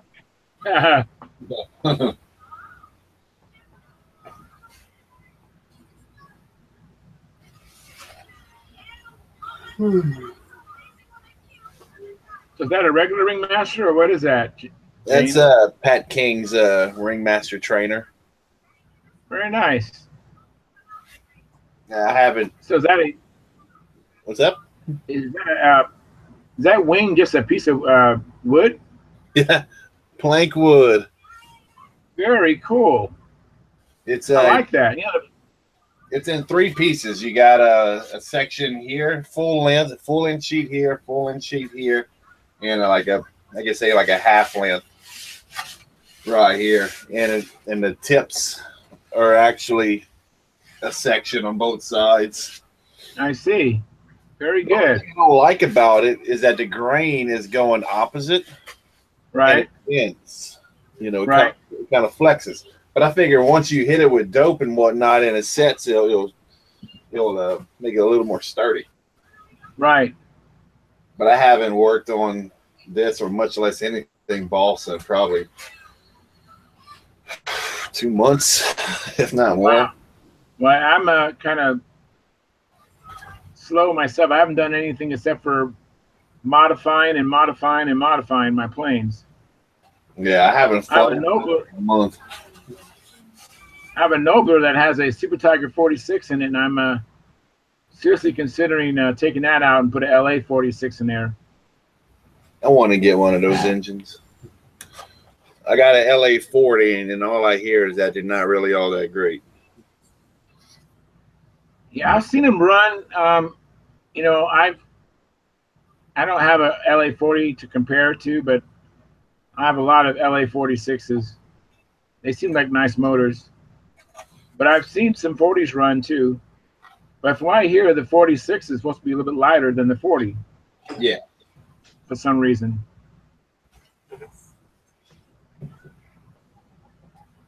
Yeah, I went installed I finally put a Uniflow tank on my Ringmaster today. And I ran 3 tanks in the yard on the stooge. And it has the little 4.2 brake, you know, you just pitch the nose up and I could hear the engine changing. Right.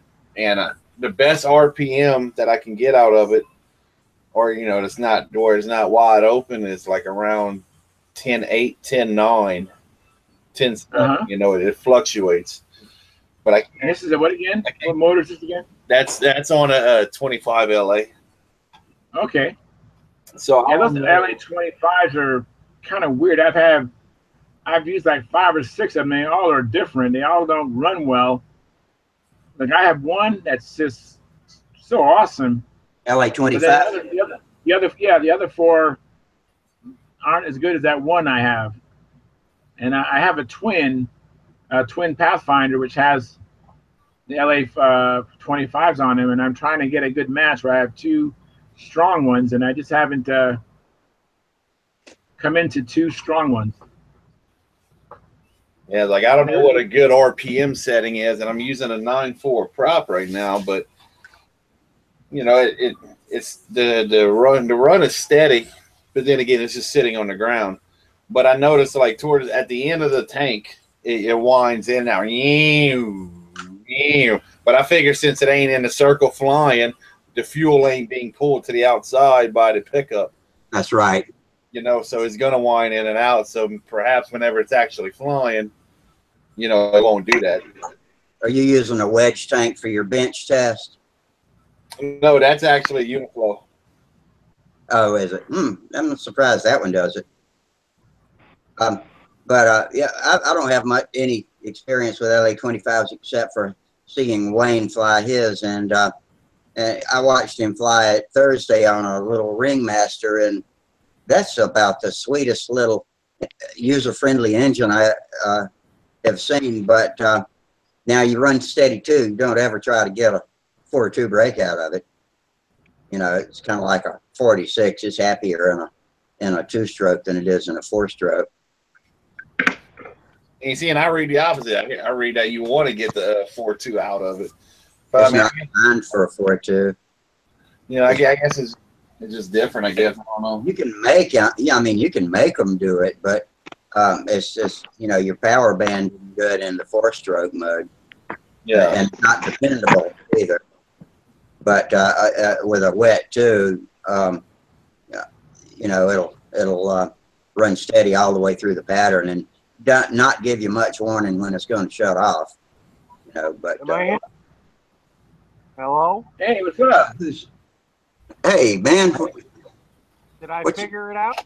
you figured it out, you drunk bastard. I'm hardly drunk enough yet. All right, I just last 30 minutes trying to figure this shit out. I'm gonna walk outside and smoke a cigarette, and then I'll be right back in. When you come back, try turning your microphone up a little louder.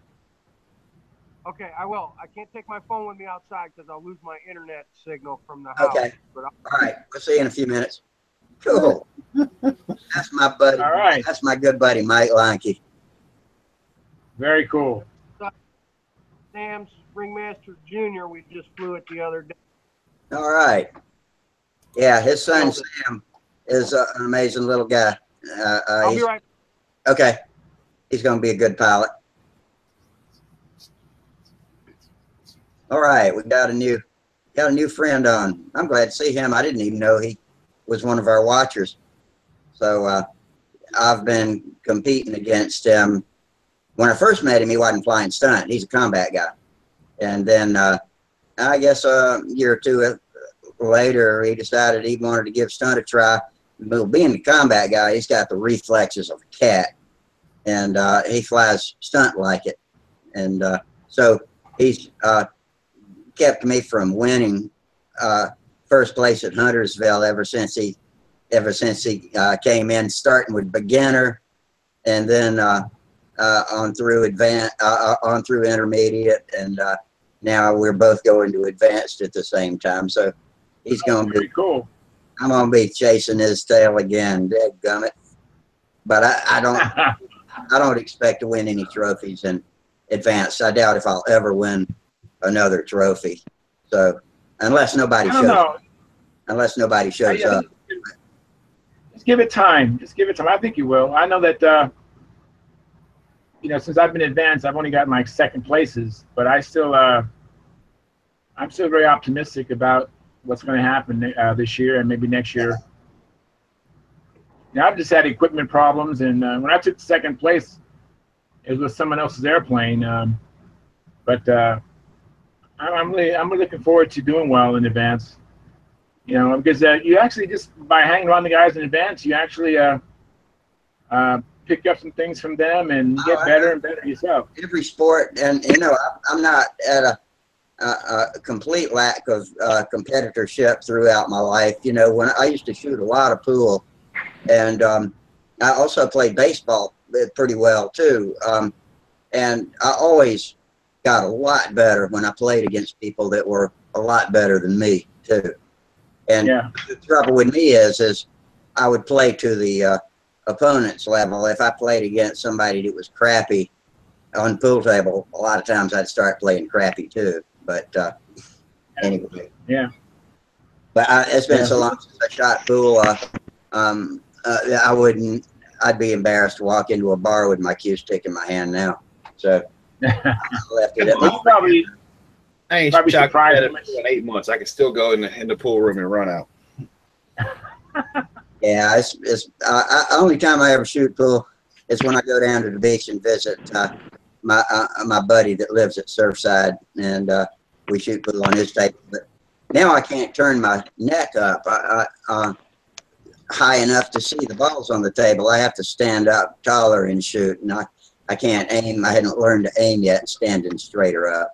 Oh, it's harder. I find it's harder because I can't down the table pretty much anymore. All right, how do I get in this conversation here, man? You're in it. I'm in it. When you talk, your face shows up. Whoever's talking has got the screen. I can tell you've got a slow connection because you're really jumpy. There might be a setting where you can lower your bandwidth. On my PC, I mouse up to the top and there's a settings gear, and I click it, and it's got a little person and a microphone and a camera and a row of bars that looks like a cell phone signal thing, and that is your bandwidth adjustment. And if you lower, I'm on my cell phone, man. Yeah, so I don't know what you're seeing, but if you can find some way to lower your bandwidth setting a little bit, it'll smooth you out. It actually lowers your bandwidth requirements, but we can see you and You're talk. asking a lot. Yeah. Well, your voice is pretty steady, so that's good. It's just your image that's breaking up, and that's not a big deal. Okay. You can hear me fine? I can hear you perfectly. Correct, yeah. Okay.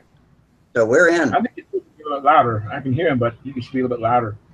Okay, everybody. Mike, this is Charles Carter all the way on the left with the Nebraska shirt on, and that's Jamie Holford right next to you on my screen anyway.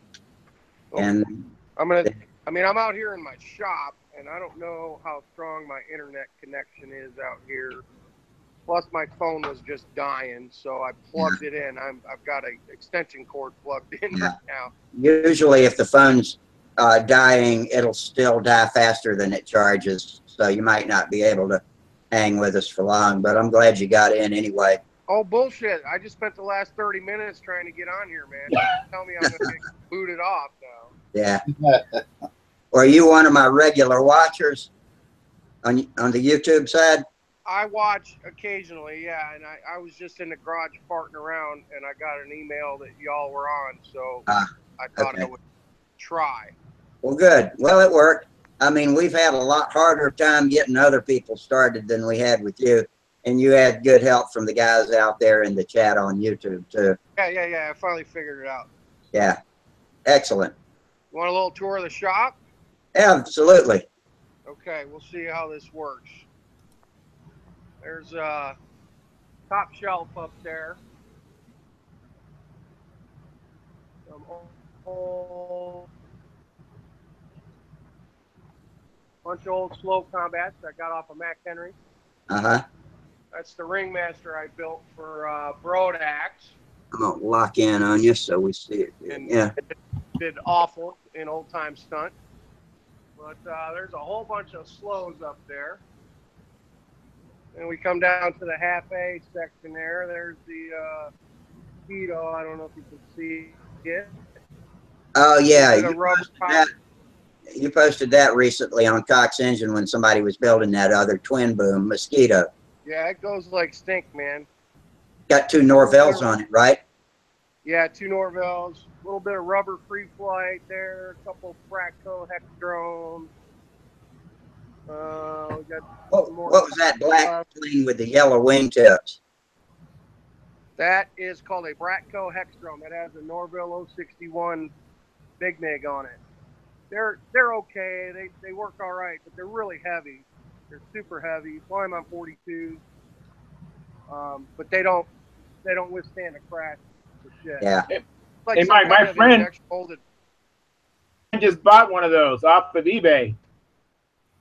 One just like that, the yellow and black one. Yeah, tell them not to stuff it, man, because when they hit the ground one time, they're done. All right, tell them not too late. I'll sell them. Tell them not to crash it. Yeah, that's always good advice. Oh, here we go.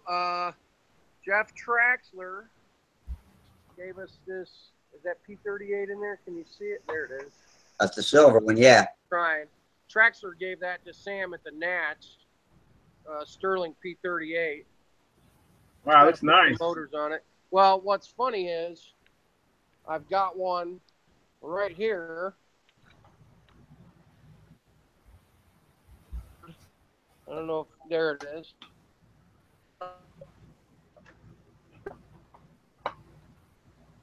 We're pretty blurry right now.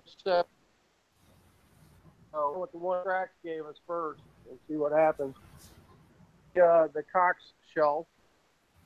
There's the X-Wing fighter, a couple of old P-19s. Oh, the P-19s. Oh, I remember those as a kid. Yeah, but Sam, we fly those in the front yard. There's the Air Cobra. Actually, here's one my dad actually bought in the 60s, the old Spitfire. That's actually, Sam tore that up. He's messed around with it. Wow. It's not a flyer by any means anymore. Yeah. But and then we got the Sky Ray and the Dewey Bird. Another Cox there. There's the Sprite car. The Testers car. 2 more Coxes, Backcraft, and the Slipstream. And then there's my dad's old Pulse Jet, that yellow one, if you can see that. That's a Cat Jet, Dynajet. That's a Dynajet. Have you still got the engine for it? I have 4 engines, if you can see right in here. Yeah, I see. 1, 2, 3, 4. Yep. There's 4 Pulse Jet engines there. The other one is up here on the shelf. I can't get it down because I can't reach it. But if I just from here, Sam won this. He got this Trickster Barnes table at the Nats. Nice profile Barnstormer with an LA-40 Dixon reworked LA-40. He got to pick that from the prize table for flying at the Nats. Oh, that's cool. Very cool. Also, this guy gave Sam this right here. I'm trying to do that. I don't know how much you can see. It's just a plank wing with an FP20 on it and a suction tank. But this cat Dick Imhoff gave that to Sam at the Nats. I'll tell you, this kid cleaned up, man. He got more stuff. This is my Half-A Combat shelf. Actually, this is the new. I don't know if you guys saw. We got about a 5-second delay on you're frozen. Come up with, and Dennis had a mission. They fly really good. They're pretty delicate though. They don't take ground pounding, but it's a nice fire for $150. Well, that's my entire Half-A Combat shelf there. Wow. That's Sam's Rainer with the red and black. The Pulse Jet is all the way at the top. You can't really see it. Yeah, I see the tail sticking out. Yeah, tail sticking out. I flew that at the Nats. put up about 6 flights with it. And then they talked me into flying sport jet. And my plane would not run on the fuel that they provided. Getting a start. So was not able to actually put up an official flight with it because of the fuel. It ran on my fuel just fine. It would not run on the competition fuel, though. Mike, was that a P-40 above that orange plane? Yeah, that was a Brodak P-40 above the orange plane. Yes, sir. That's what I thought it was. Yeah, good flying plane. I was telling Rusty about that. It's a great flying plane. Switching to cigars here now. All right, I'm going to pan up here to my combat rack. I don't know how much of that you can see, but those are all, that's all combat planes, ceiling. There's some Voodoos in there, some Nemesis, Combat Cat, some modern stuff. We go over to the fast shelf. This is all the fast combat stuff. It's all the Nelsons on it. Wow. Now, we don't do fast combat at Huntersville, do we?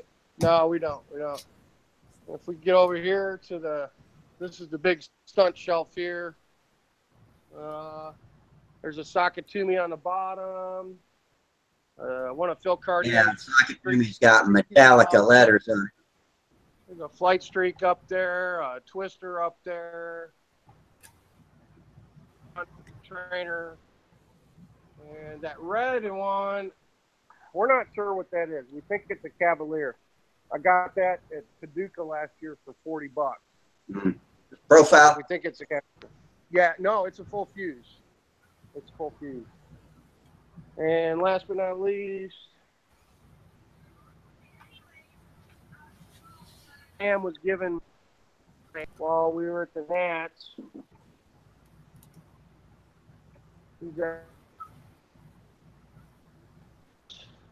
A guy named Alan Green actually gave these to Sam, and they're ready to go. They're going to make good speed limit planes for him. And here's the best thing. Right. Today we went to the Williamson County Fair, and I won that.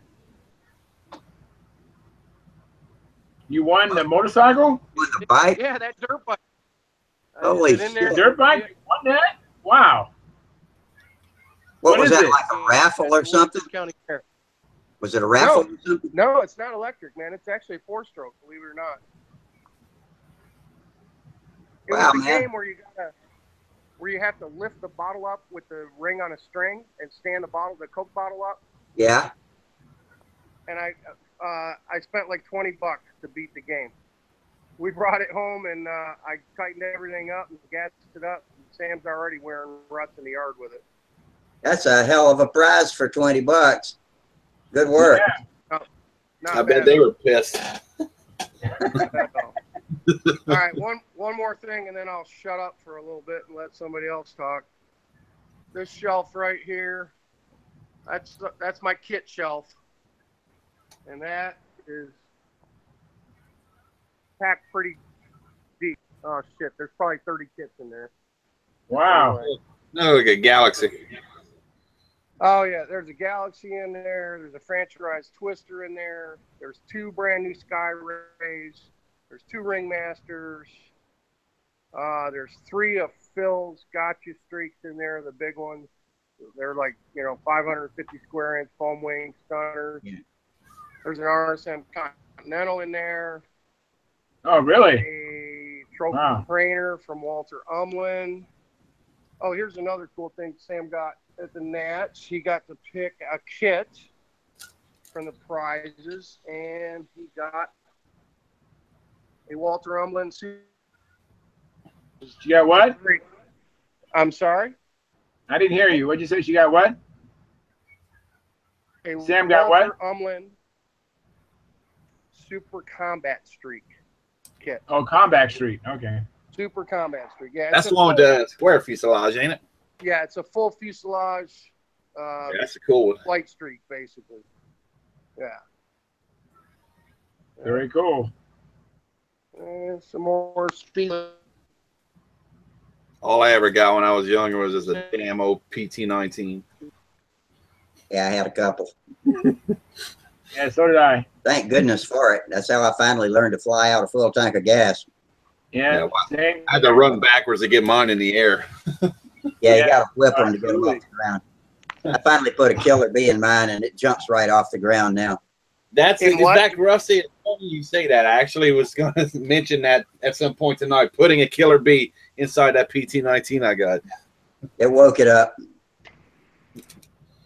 But, Well, you know, at Cox Engine Forums, we had a PT-19 fly-a-thon a couple of years ago, and we need to do that again. Even my son came, because my PT-19 is actually my son's. It's his only plane, and so I need to fix it up. But, yeah, we should do that again. That was fun.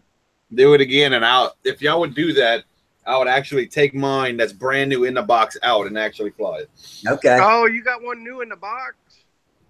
Oh, hold on. Don't do that, man. I don't know. I don't know if I Do take it. a brand new Do one. it. But Do it. Do it. I got 2 beaters here that we fly pretty regularly, but I don't know if I take a new one.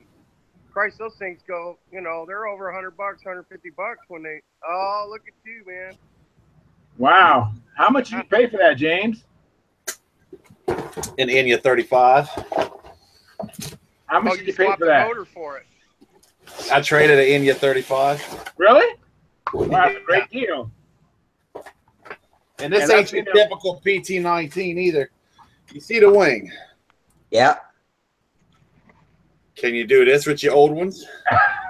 I'm not going to try. No, you can't.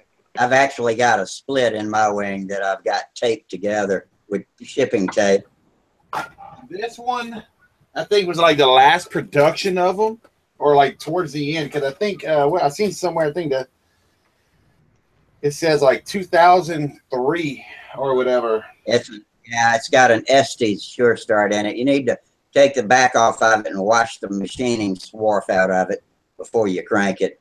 Oh no, I'm not even going to use that engine. I got a Killer Bee that's on my little Satan. Okay. Take that off and put that on there. Because just from thinking about the memories of that first one I had, I don't want to go through that struggle. Yeah, it was terrible. I always tell people that was the worst thing ever happened to control line, because so many people tried that plane, couldn't fly it, and then tried RC and never looked back. Yeah. I got to disagree with you there, man.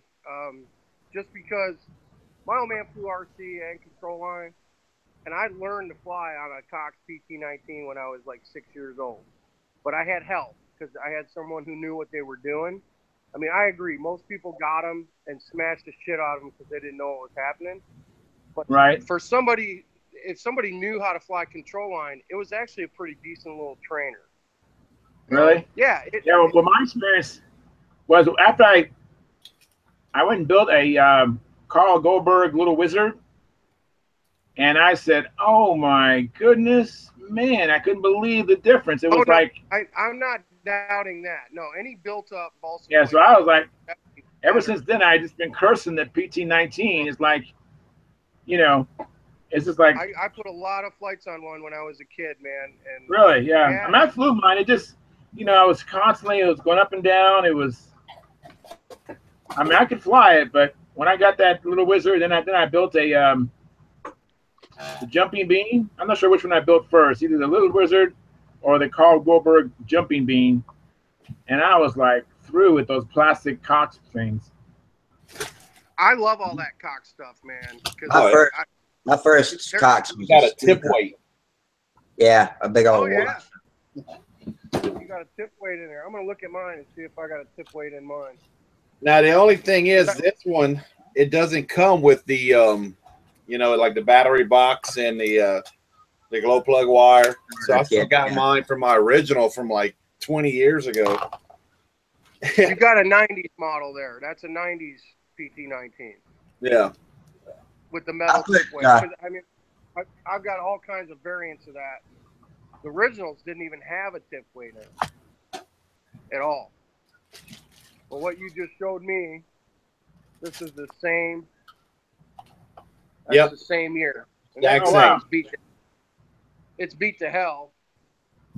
can't figure it out there. You gotta, yeah. I put the Norvell heads on them so I can start it with my pocket lighter too. It's funny because when Dad came over, oh man, probably about a month ago, and I pulled it down. He looked to freak out. He's like, "Oh my God, we gotta go fly it. We gotta fly that damn thing. You're gonna fly. You don't fly it, boy. I'm gonna fly it." I mean, he was just going crazy. Oh, that's cool. All right, I'm gonna blow your mind here. All right. This was under my Christmas tree in 1975. I was 8 years old. I still have it, and Sam and I still fly it. Oh wow! Look at that. Oh, look at that. Under the Christmas tree. Testers, P-51. He's beat up, but still runs, and we still fly it. Is that got an aluminum? Is it got aluminum over the skin of the wings? No, man. It's like some kind of crappy silver paint that rubs off real bad. Hello. Very cool. This was Christmas 1975. I used to play with this thing when I was in my trail, where my model trains would run, and I'd do strafing runs and all that shit. But still surviving. Very cool. That's cool. Here's another little Cox thing I picked up on eBay. This is the F-18. We flew this one. This was brand new. This was cherry. It was a virgin. I got it for like $45. But we fly this one out in the street, only on about 14-foot lines.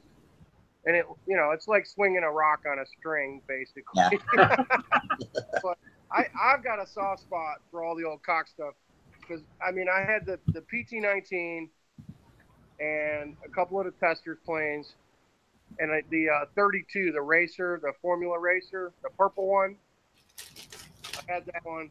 But Dad wouldn't let me buy a lot of that stuff because a lot of it was junk and it just breaks. Yeah. It breaks. Right. But now the one I've always been fascinated with is a Hyper Viper. I mean, I've never had one.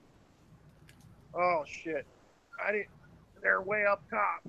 Hang on, I'm going to get on the ladder. I'll be right back. You guys okay. All right. You know how bad I'm trying to do this together right now? A few years ago, I drew up a profile of a Hyper Viper and used Flight Streak moments on it, and I've always talked about building it maybe for a TD-09 or I've got a Thunder Tiger 15, something like that. But I've never built it. I had a flying buddy who had a Viper, and he eventually put a Norvell in there, and it seemed to fly pretty good. Yeah, it looks like a bona fide stunter. I mean, it's got all the look to it. Got it flaps and everything, right? What was that last statement, Charles? It had flaps, right? I don't know. Is that flap? I don't know. No flaps. No flaps? Okay. The one but it's still a good flying plane. Yeah, the one I drew up had flaps, but I don't know if it probably doesn't need them. Am I back? What the hell you got, Jamie? A candy cane? Yeah, I found it behind a bunch of stuff on my desk. A candy cane from Christmas. Damn, I want one. Break it in half. Give me half of it. There's your Hyper Viper right there, buddy. Oh, look at that. Let me zoom in. This up. I picked it up at a hobby shop in Nashville on clearance for $20. It's well worth. Oh wow! I've flown the piss out of it, and it'll do everything. It'll fly the whole pattern. Will no it? problem. Yeah. With the stock engine? You got the stock? Yeah, but I'm running like 35% nitro in it. Yeah. Using a 6-inch prop? With the gray 5.3 on it. Okay. Yeah. Now here's a real blast from the past. Chipmunk? Super Chipmunk. Yeah. That there is a great flying half-A airplane as well. Yeah. TD Bandit brought one to half-A day at Huntersville last year and flew it. Who makes that? We got a baby. Cox? I'm sorry. Cox? Okay. Yeah, Cox. All right. That was the Super Chipmunk came out in the early 70s, mid-70s. And then in the 80s, they came out with the ME-109, which is nothing but a chipmunk with a different colored wing and black molded fuselage. Yeah. Okay. Instead of Is it got a foam wing or they're plastic? an airplane, chipmunk. But I will say this. they were hollow wings. They're folded over hollow wings. But in the 90s, Cox made the Chipmunk and the ME-109 Super Stunners again, but it was a solid foam wing. They did not perform as well because they were heavier. They were a lot heavier. But they're solid little half-A planes. They'll do everything. They're heavy, but if you're an experienced pilot, you can do everything with them. Yeah. Definitely not a trainer, but you can still do everything you want to do with them. Yeah. I mean, they got Very cool. They got stunt tanks on them, man. You know, they actually do have, you know, it's a standard vent with a pickup on the top and a pickup on the bottom. Probably about 3/4 of an ounce of fuel, maybe something like that. No, they got like 1 ounce tanks in them, man. Oh wow. Okay. Yeah. Excellent. They go a good little bit. Now you had mentioned the little wizard earlier. Yeah. Something pretty cool. My son and I found at a swap meet, and it was like the second airplane he learned to fly on. His first one was you know, a Cox, whatever. But I found a little wizard that somebody had blown up 3 times size. Wow. Interesting. But this was a little wizard with like a 38-inch wingspan, identical to the, I mean, in all the truest dimensions of the little wizard. It was identical. Wow. But it was blown up 3 times for a Fox 35, and it had a Taytone tank mount on it that was rubber banded on the front. You know, the back plate was the tank. Right, are you familiar with the Taytone tanks that the motor's mounted to? And they only held like 1.5 ounces of fuel. They won't, you know, it only do like 6 or 7 laps. But it was a 3 times size, 35 size little wizard, and all it would do is flatten level. It was big and it was heavy, but it was a good, you know, it was detuned a lot. Sam was flying that when he was like 6 years old, man. Wow. Amazing. Yeah, we used to bring it to the Middle Tennessee RC Society. Used to have a big fly-in in Tullahoma every year.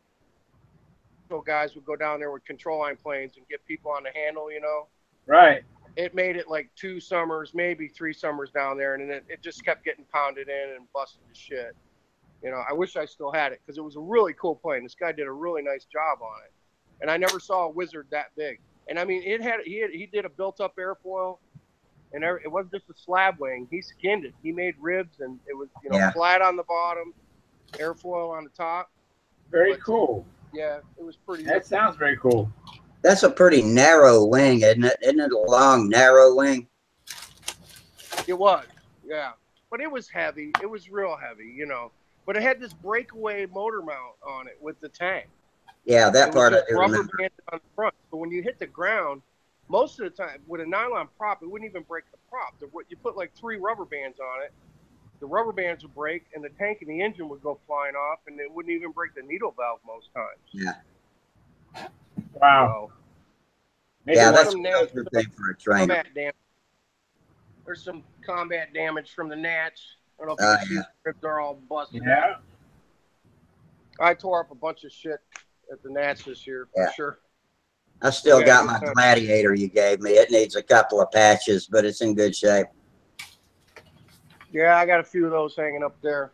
The little AME runs well for me on it, AME 061. Dude, you need to get a Profi or a 4, man, if you really want to fly some good half-A shit. Yeah, I can barely keep up with it with the AME on it, so I'm good. All right, well, I'm going to shut up here for a minute and let you guys chat. Who's that right there with all them kits on the wall? I can't see that big. That's Jamie. What do you got up there? It looks like you got a lot of good stuff up there. Oh, that's all plastic kits. All plastic models. Oh, you do like Monogram, Revell stuff? Yeah, Edouard, Rodin, Wingnut wings. I got a Revell P51 I've always been meaning to build. I got Sterling. If you're into plastic, I don't know how well you can see that. That's the Revell PT109. Oh, cool. I love that.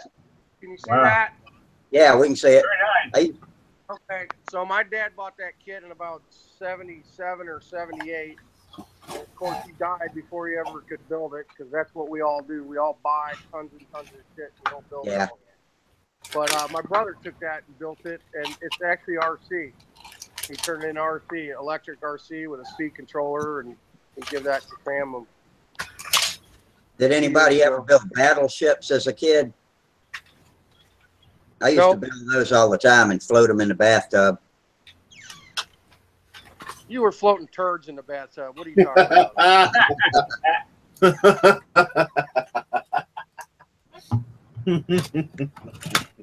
Hey, Mike, was you at the Brodak 2016? Say it again, Charles. I was wondering if Mike was at the Brodak 2016. I was not. This year was my first year. Samuel and I, okay. 2017, we did Brodak and we did the Nats. Nice. We did go to the Nats 2 years ago. We missed last year. We went 2 years ago.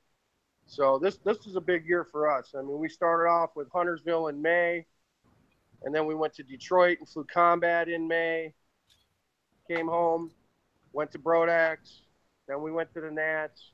We got Paducah coming up in a couple weeks, and we have the Indiana Skyliners coming up in September, and then Huntersville again in August. What about Georgia? Are you going to go down there in September? Go down where? Georgia. Oh yeah, the Canton thing. Yeah, you know, it's on the calendar, man, but it's fucking $30 per event, man. The entry fee is like crazy high, man. Yeah.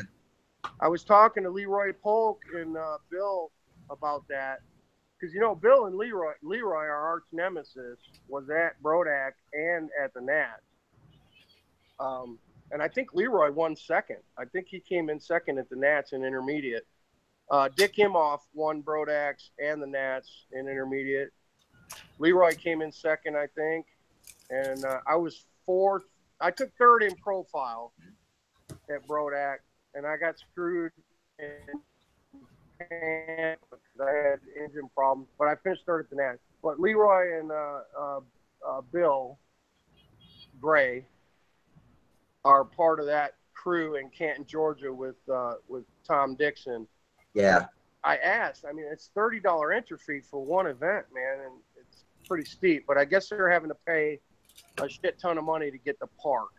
Yeah. It's costing them a bunch to get the park. And they've bitten off a lot to chew too. They're having Builder of Model for one thing, and I think they're having a lot of different types of events. I think for a first ever contest, I hope they can handle everything they've got planned. Well, I mean, they're doing all the standard stuff, man. Classic, N30, profile. Yeah.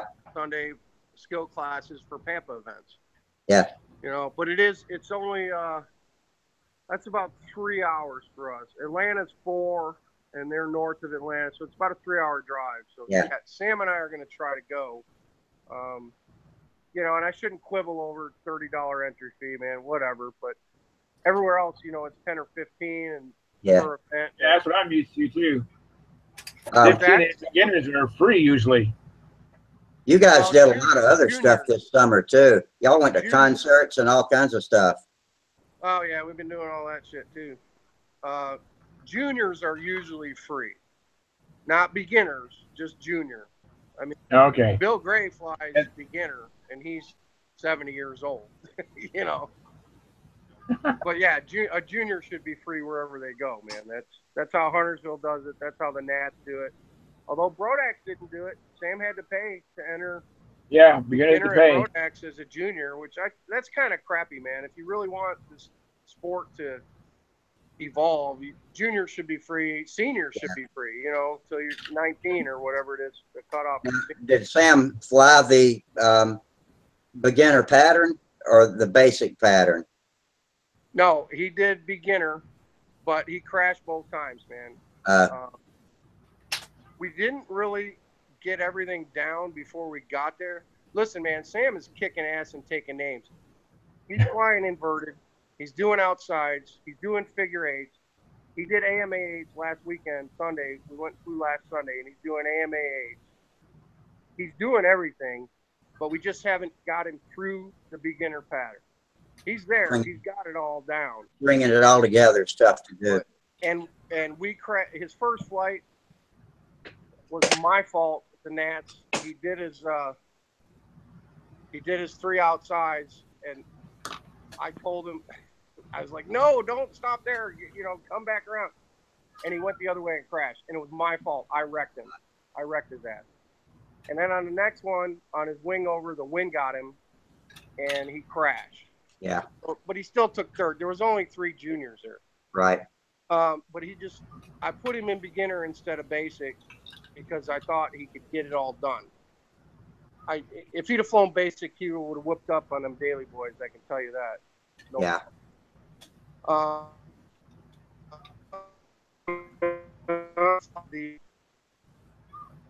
Because he did not build his own model. Do you know what I'm talking about? Yeah. So he flew beginner, I flew intermediate. We did not fly the Pampa event for him because he did not have a model that he built himself, which you have to build your own model and put the bell crank in. We are going to be loaded for Bear next year. And that kid, he's not going to fly to beginner pattern. He's going to fly to full AMA pattern. I promise you he'll have it down. Okay, I'm looking forward to seeing that. I mean, Rusty, he's flying my 75-mile-an-hour speed limit shit and doing 8s and flying inverted and doing outsides and wing overs and doing reverses. And he flew an official combat match at the Nats, too. He flew speed limit at the Nats with 20 other grown-ups, and he won best junior. I mean, he was the only junior, but he got a plaque for being the best junior. Yeah. And he got a legit cut.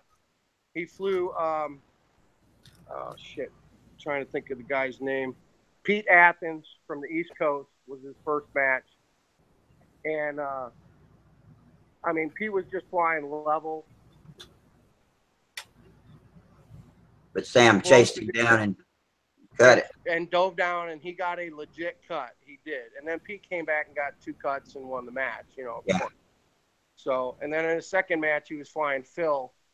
And Phil went under him and line tangled him, and Sam crashed.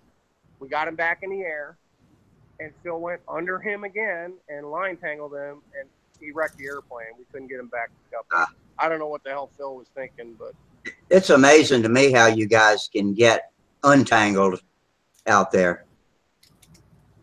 Well, you just got to do what the other guy does. If a guy does an inside, you got to do an inside. If a guy does an outside, you got to do an outside, depending on where if your hand is over his or under his. Yeah. And if one goes the wrong way, if one of you is paying attention, you just say, look, I got to go around you, or I need to go under you, and you get out of it, you know. It does become easier as time goes on. Have you ever flown any racing, team racing? That looks like a lot of fun. But it looks intense. Team racing? Team racing, yeah. Oh, screw that. I'm retired, man. You know, Too I'm much. on expert for Foxburg at Brodak, right? No, I didn't know that. I'll be right back. Okay, Charles. Rusty, I flew Paul Smith's airplane in expert Foxburg racing because he needed a pilot. It was my first time ever doing 3-up racing. And I didn't know it was going to be 200 laps. Holy shit, yeah. And it was like 95 degrees. It was awful. But we won it in 13 minutes and 20 seconds, 200 laps. The other guys, it was Banjock and Al Ferraro were the other 2 pilots. That's pretty good competition. They finished in like 14:20, but I didn't know what I was doing. I was passing wrong, wrong place. You know, they were very gracious about helping me out. No, that's good. But Paul had built a kick-ass fast airplane, and I won it. Paul won it with his airplane. So when I got my trophy, I announced my retirement that day. From racing. Yeah. Because they asked me the next day if I wanted to pilot for clown racing, and I was like, no, I don't want to be out there for 15 minutes going around in circles with 2 that's too much like work. It's hard. Your pit guy, your pit guy's got a lot of responsibility too. You do. You got a mandatory pit 3 times. I got a lot of respect for those guys that do racing, man. I really do, for the technical part of building the airplanes and making them go, and for the pilots. But yeah, racing is not for me, man. Not for me. I feel you on that one. Yeah, if I'd gotten off to a younger, more fit start, I'd be trying combat too, because I love combat. Well, Rusty, you don't have to. You can fly combat, Rusty. You can do it, because all you have to learn to do is plant your feet and stand next to the guy, and you do big figure eights and chase each other around. You do insides and outsides, and you chase each other around. You fly. You don't. Yeah. The worst thing you can do is fly around in a circle and be turning around trying to get the guy. Mm-hmm. Dig in. I mean, you see him plug in, handle, and chase each other around without spinning around in circles. Yeah. Well, I could do that. Well, maybe I'll try it. Speed limit would probably be best for me to start with, I guess. Oh, Yes. absolutely. All right, Rusty, I challenge you. PT-19 combat. All right. Let's do it. I'm in for that. When and where? And the truck next across year. the street from my house. Did you just pull that brand new airplane out of the box and put it together? Yeah. All right, let's see a bench run, man. Put some fuel in it and burp it. No, I ain't got that far with it. Go to Omni Models and get you some fuel-proof rubber bands. The problem I'm having is that this fuselage is not seating perfectly on the wing, and on the left side it pops up just a little bit. Get the heat gun out.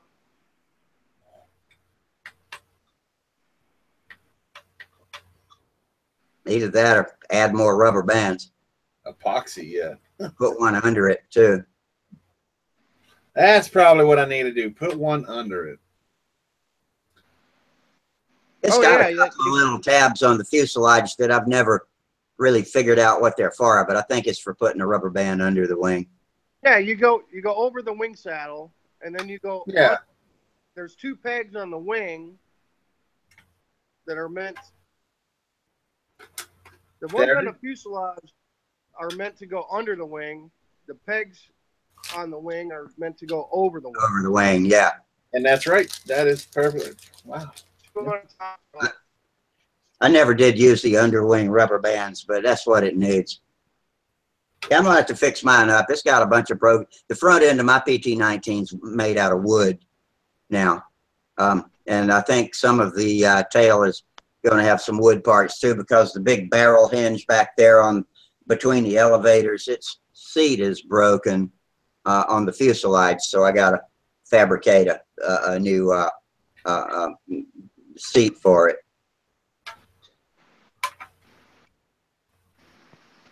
Well, Rusty? Yeah.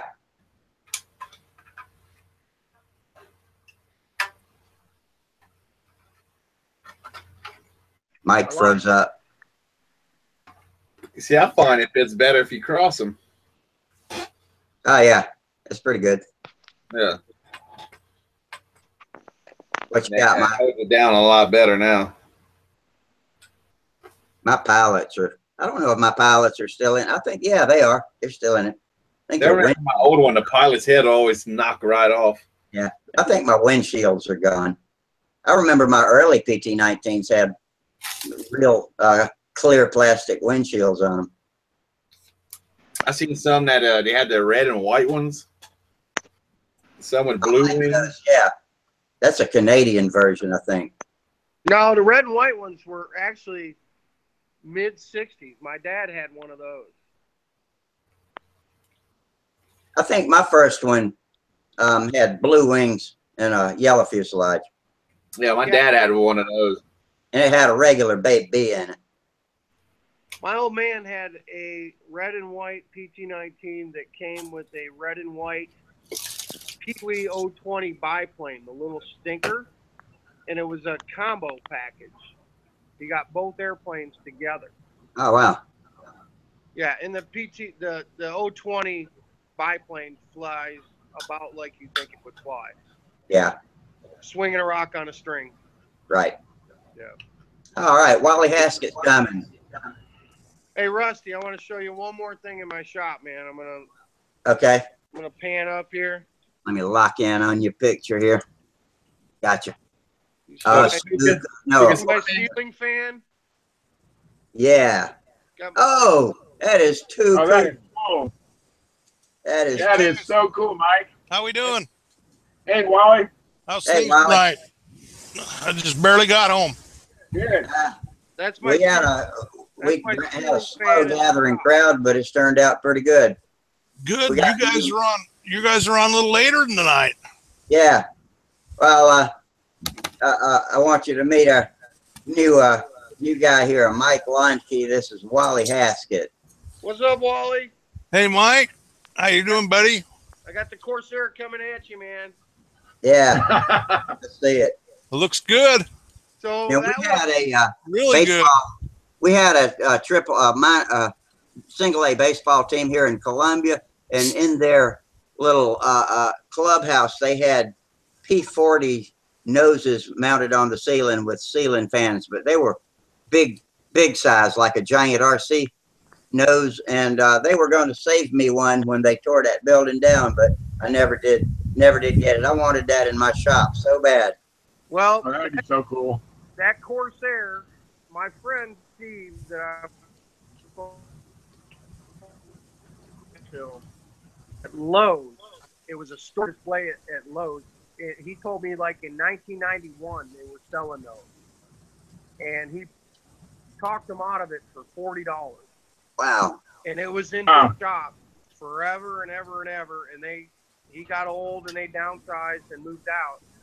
And he gave that to Sam a couple years ago. It's our last house that was on the wall in Sam's room.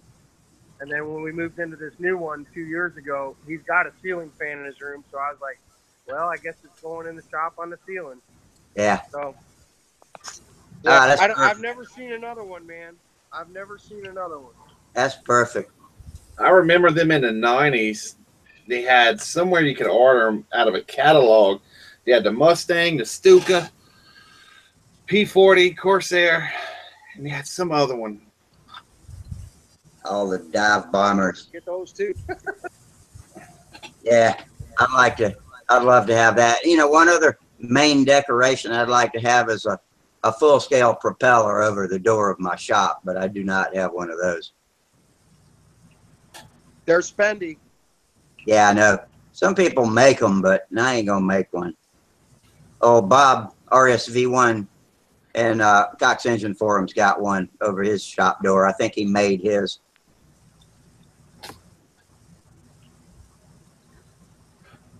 So, Rusty, did you hear me? I said, I think I need to do a pulse jet engine run in my garage. Holy shit. Not right now, man. It's 11 o'clock and my wife and kids are sleeping. Yeah. But one of these times, when I know you all are doing this, I'll get everything set up, man, and I'll fire up the pulse jet right here in the garage, man. All right. It sounds great. I do it for my neighbors all the time, man. They get a kick out of it. How far is your closest neighbor away?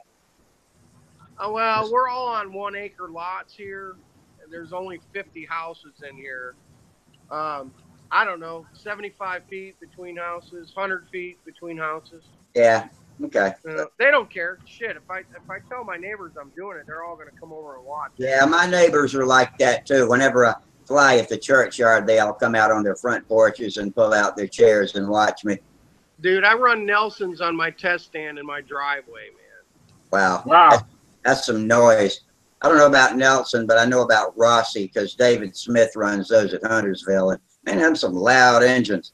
Now, I test run my Nellies on the test stand right outside my shop. I mean, I'm not like burning a gallon of fuel, man. I'll run a bladder or two just to check them out.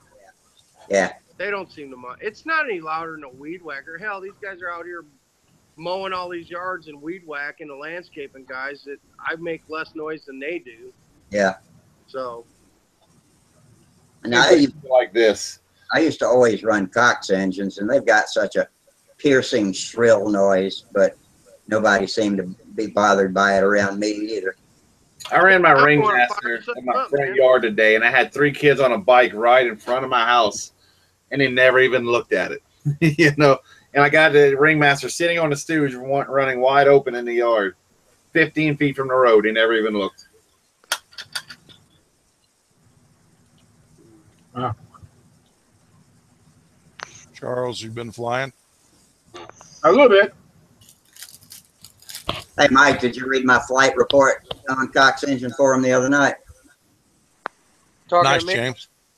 Yeah, I posted one called my first official flight as a Congaree flyer at my new club on Thursday night. That. You what? Are you really moving into advanced, man? Yes, I am. Man, you know what? Let me tell you something. I was thinking about those horrible bottoms and bouncy high bottoms of mine, and I have taken my up line and moved it as far away from center as I can, and it's made a hell of a difference. Looks like I'm now able to conquer that last nemesis of my terrible pullouts, and so your bottoms are way too high. They were awful. Yeah, the rest of my shapes. The rest, you know, my equipment handling, my preparation, and most of my shapes are on advanced level, but those pullouts were always killing me. And now with this new handle adjustment, I think I might have that knocked out too. I did really well Thursday afternoon out there. And I was playing conservative because I was worried about my balance. I hadn't flown since the contest. You know, I've been gimpy, and I finally have gotten to where I feel good. And so I want to get out there and get some practice in. I got 11 weeks till Huntersville, and I think I can fly as well as the worst advanced guys can. You know, I think I can belong there. Well, my plan was to move to advanced after this year with the Nationals and Brodak, but dude, I didn't have a very good showing. I'm not as good as I thought I was, man. Yeah, well, it's a real eye opener going to the bigger contest. You know, that's what I'm saying. It's different flying local with like 4 guys, 5 guys. Yeah. But if you're flying 20 or 23 guys, it really kind of lets you know where you're at, man, with your flying. Yeah. So I don't expect. I don't think I'm moving. I don't think I'm moving up yet.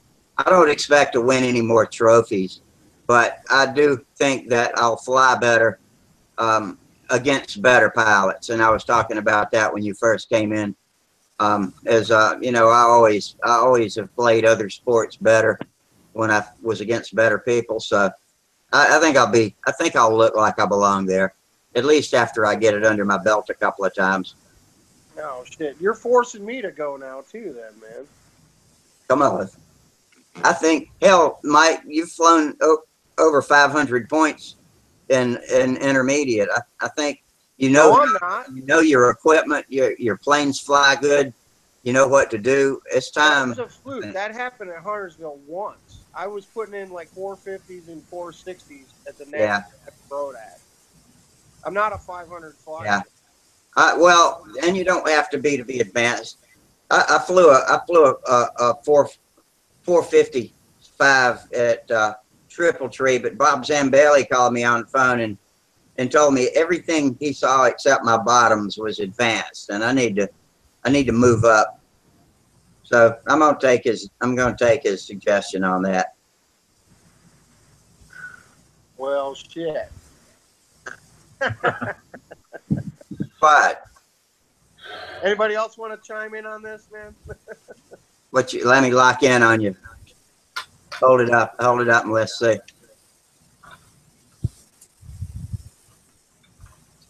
You got the wing tight against. Oh yeah.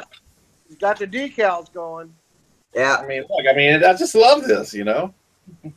Yeah, my son keeps telling me to try that with my ugly stick. I got a 9-foot ugly stick, and they used to do the commercial where they bend it all the way around, but I'm not going to do it.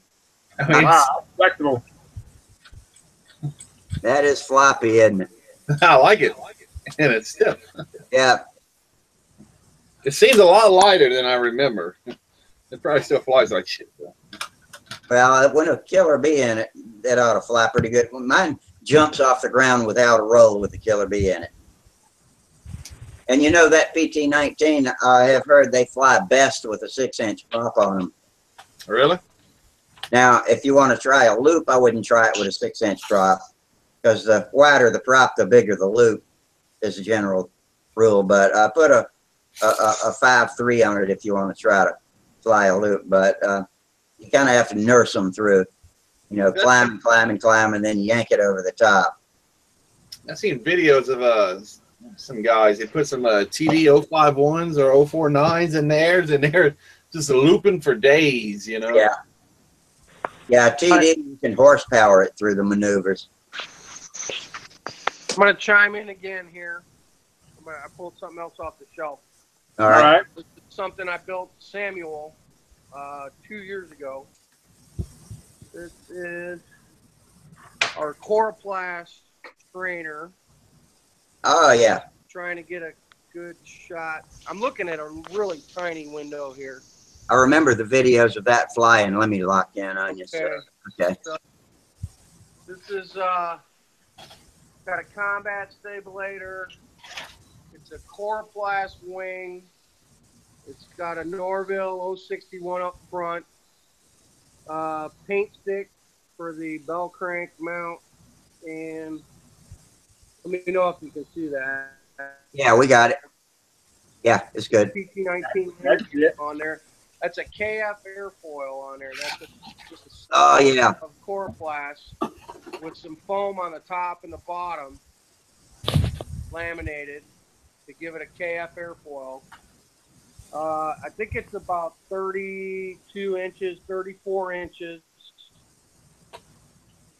wingspan. Walmart arrow, kitty arrow. Yeah. $2. Good carbon fiber. And Yeah. a combat stabilator. That's on YouTube, too, if y'all want to watch it fly. It is on YouTube. And we fly this in the backyard on 42-foot lines. It's got a big MiG 061 up front. This is what Sam learned to loop on. He learned to loop on this airplane. Tell us what your YouTube channel's called, Mike. M-Lonke. M-Line. Oh, yeah. Yeah, I've seen a bunch of videos. Yeah, mostly of my kids flying, not many of me, but that airplane is on there, and I give a little tutorial on what it is and how to build it. Very simple, very robust, but this is what he learned to loop on. And it's a nice back flyer. I bet that KF airfoil makes a huge difference in whether or not you can loop it. Well, you know, there's a lot of different KF airfoils, man. There's all kinds. You know, you can do a flat bottom and build it up on the top and step it way down. Yeah. This one is all flat, and it's just an inch of foam on the front and an inch of foam on the bottom of the leading edge, and that's all it needs. But it'll do 8s and fly inverted, no problem. Yeah. KF stands for somebody's name, doesn't it? Yes, it's a guy, and there's like 10 or 12 different airfoils, I think. KF airfoils. Yeah. Yeah, there's some website with some variations on it. I don't remember where it is. They're all based on using flat pieces of material and building them up and stepping them down to make an airfoil.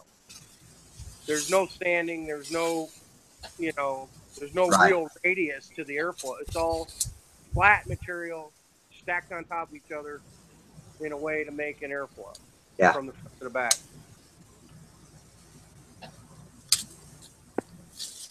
It's 12:55, and when it hits 1 o'clock, I'm going to go ahead and sign out of here. But that has turned into a pretty good session. Took us a while to get rolling, but I'm glad we did it after I botched last night's session so bad.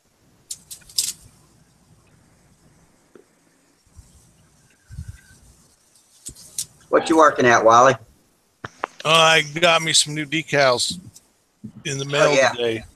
Charles sent me my Pampa decals we were talking about the other night. Charles, did you make those? They look like they'd been sealed already with luster coat or dope or something.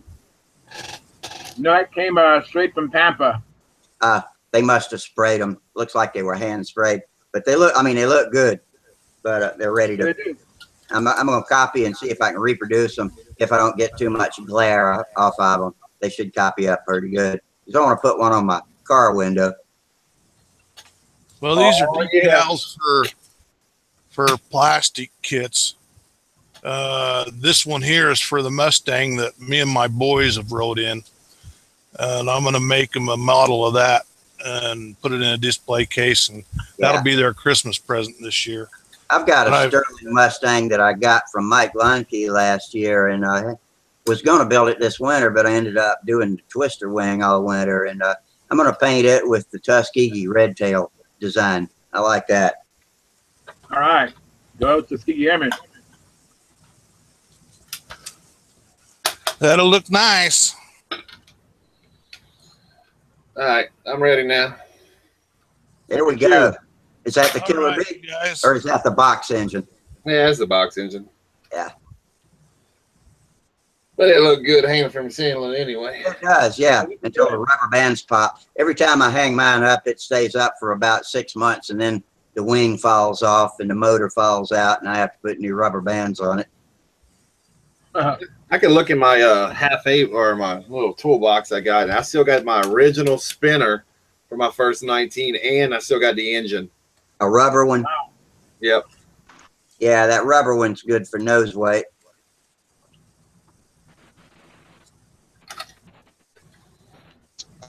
Excellent. Well, I'm going to get on Cox Engine for him and see if I can stir up the PT19 Flyathon. We got the Ringmaster coming up, and so sometime after that, before Thanksgiving or maybe at Thanksgiving, I'll see if I can get a bunch of PT19 flyers to get out and see how many people we can get to put flights up.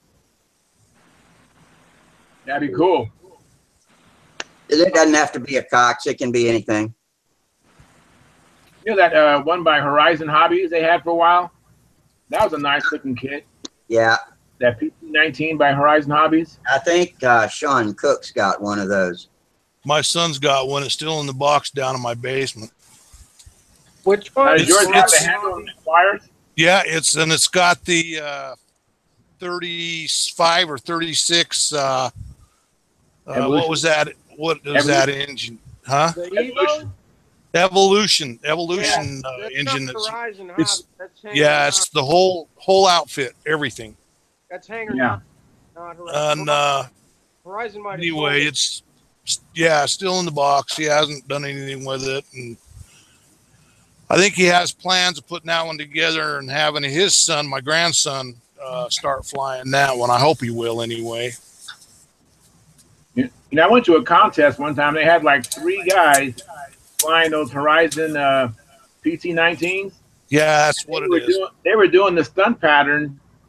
All 3 of them in the same circle. It was pretty cool. Their hanger. It was pretty amazing. Oh, is that what they were using? Was that airplane? Yeah. I seen that. Didn't they do that at Brodix too? Yeah, but Brodek, they had 2 of them. But in some times I saw they had 3 of them. Yeah, the year before that they had 3. Oh, really? Okay. If I remember right, I'm pretty sure the year before they had 3, and the next year they had 2 of them that did it. And then the year after that, they was all planning on doing it with Ernowski going to get in there and fly with them. I don't know if that ever happened or not. Oh, Ernowski hasn't flown in years. Well, yeah, that's a video that's it's probably at least 8 years old by now. Yeah, Wendy quit flying like 10 years ago, He's man. he's doing them bikes and stuff, motorbikes. Got burned out. Yeah. He just, I don't know. I can't imagine anybody getting burned out on that. But, you know, he started doing bikes years and years ago. He was even racing them. And I mean, that's his love. That's what he wanted to go back to. So, well, I mean, the cat flew at the Nationals, and he was a top 5 guy for a long time, man, in the 80s. Yeah. He just, control line he was done, man. He spent so much time living life through a camera, too. That I think he still does with the motorcycles. I haven't watched. Yeah, he does. He's got, I'm on his, I'm subscribed to his channel, and I haven't watched many of them because I would rather watch control line flying. And the more I look at control line flying, the more I find out there. Have you seen my channel, dude? You know what? I haven't, but I've got your site wrote down, and I'll be looking at that tomorrow. I'll get in there and check some of it out. There's not a whole lot of recent stuff on there. Like 3-4 years ago, I was filming every contest I went to, and mainly combat because that's what I fly. But I filmed a bunch of shit at the Nationals 2 years ago, and every combat contest I was going to, I'd set my camera up, and in between matches, I was filming and doing. And there's a bunch of shit of my kid flying. I mean, there's tons of stuff of my son. There's not a whole lot of good recent stuff, but there's a lot of control line videos on there from a few years ago if you want to check it out. Cool. Yeah, I will.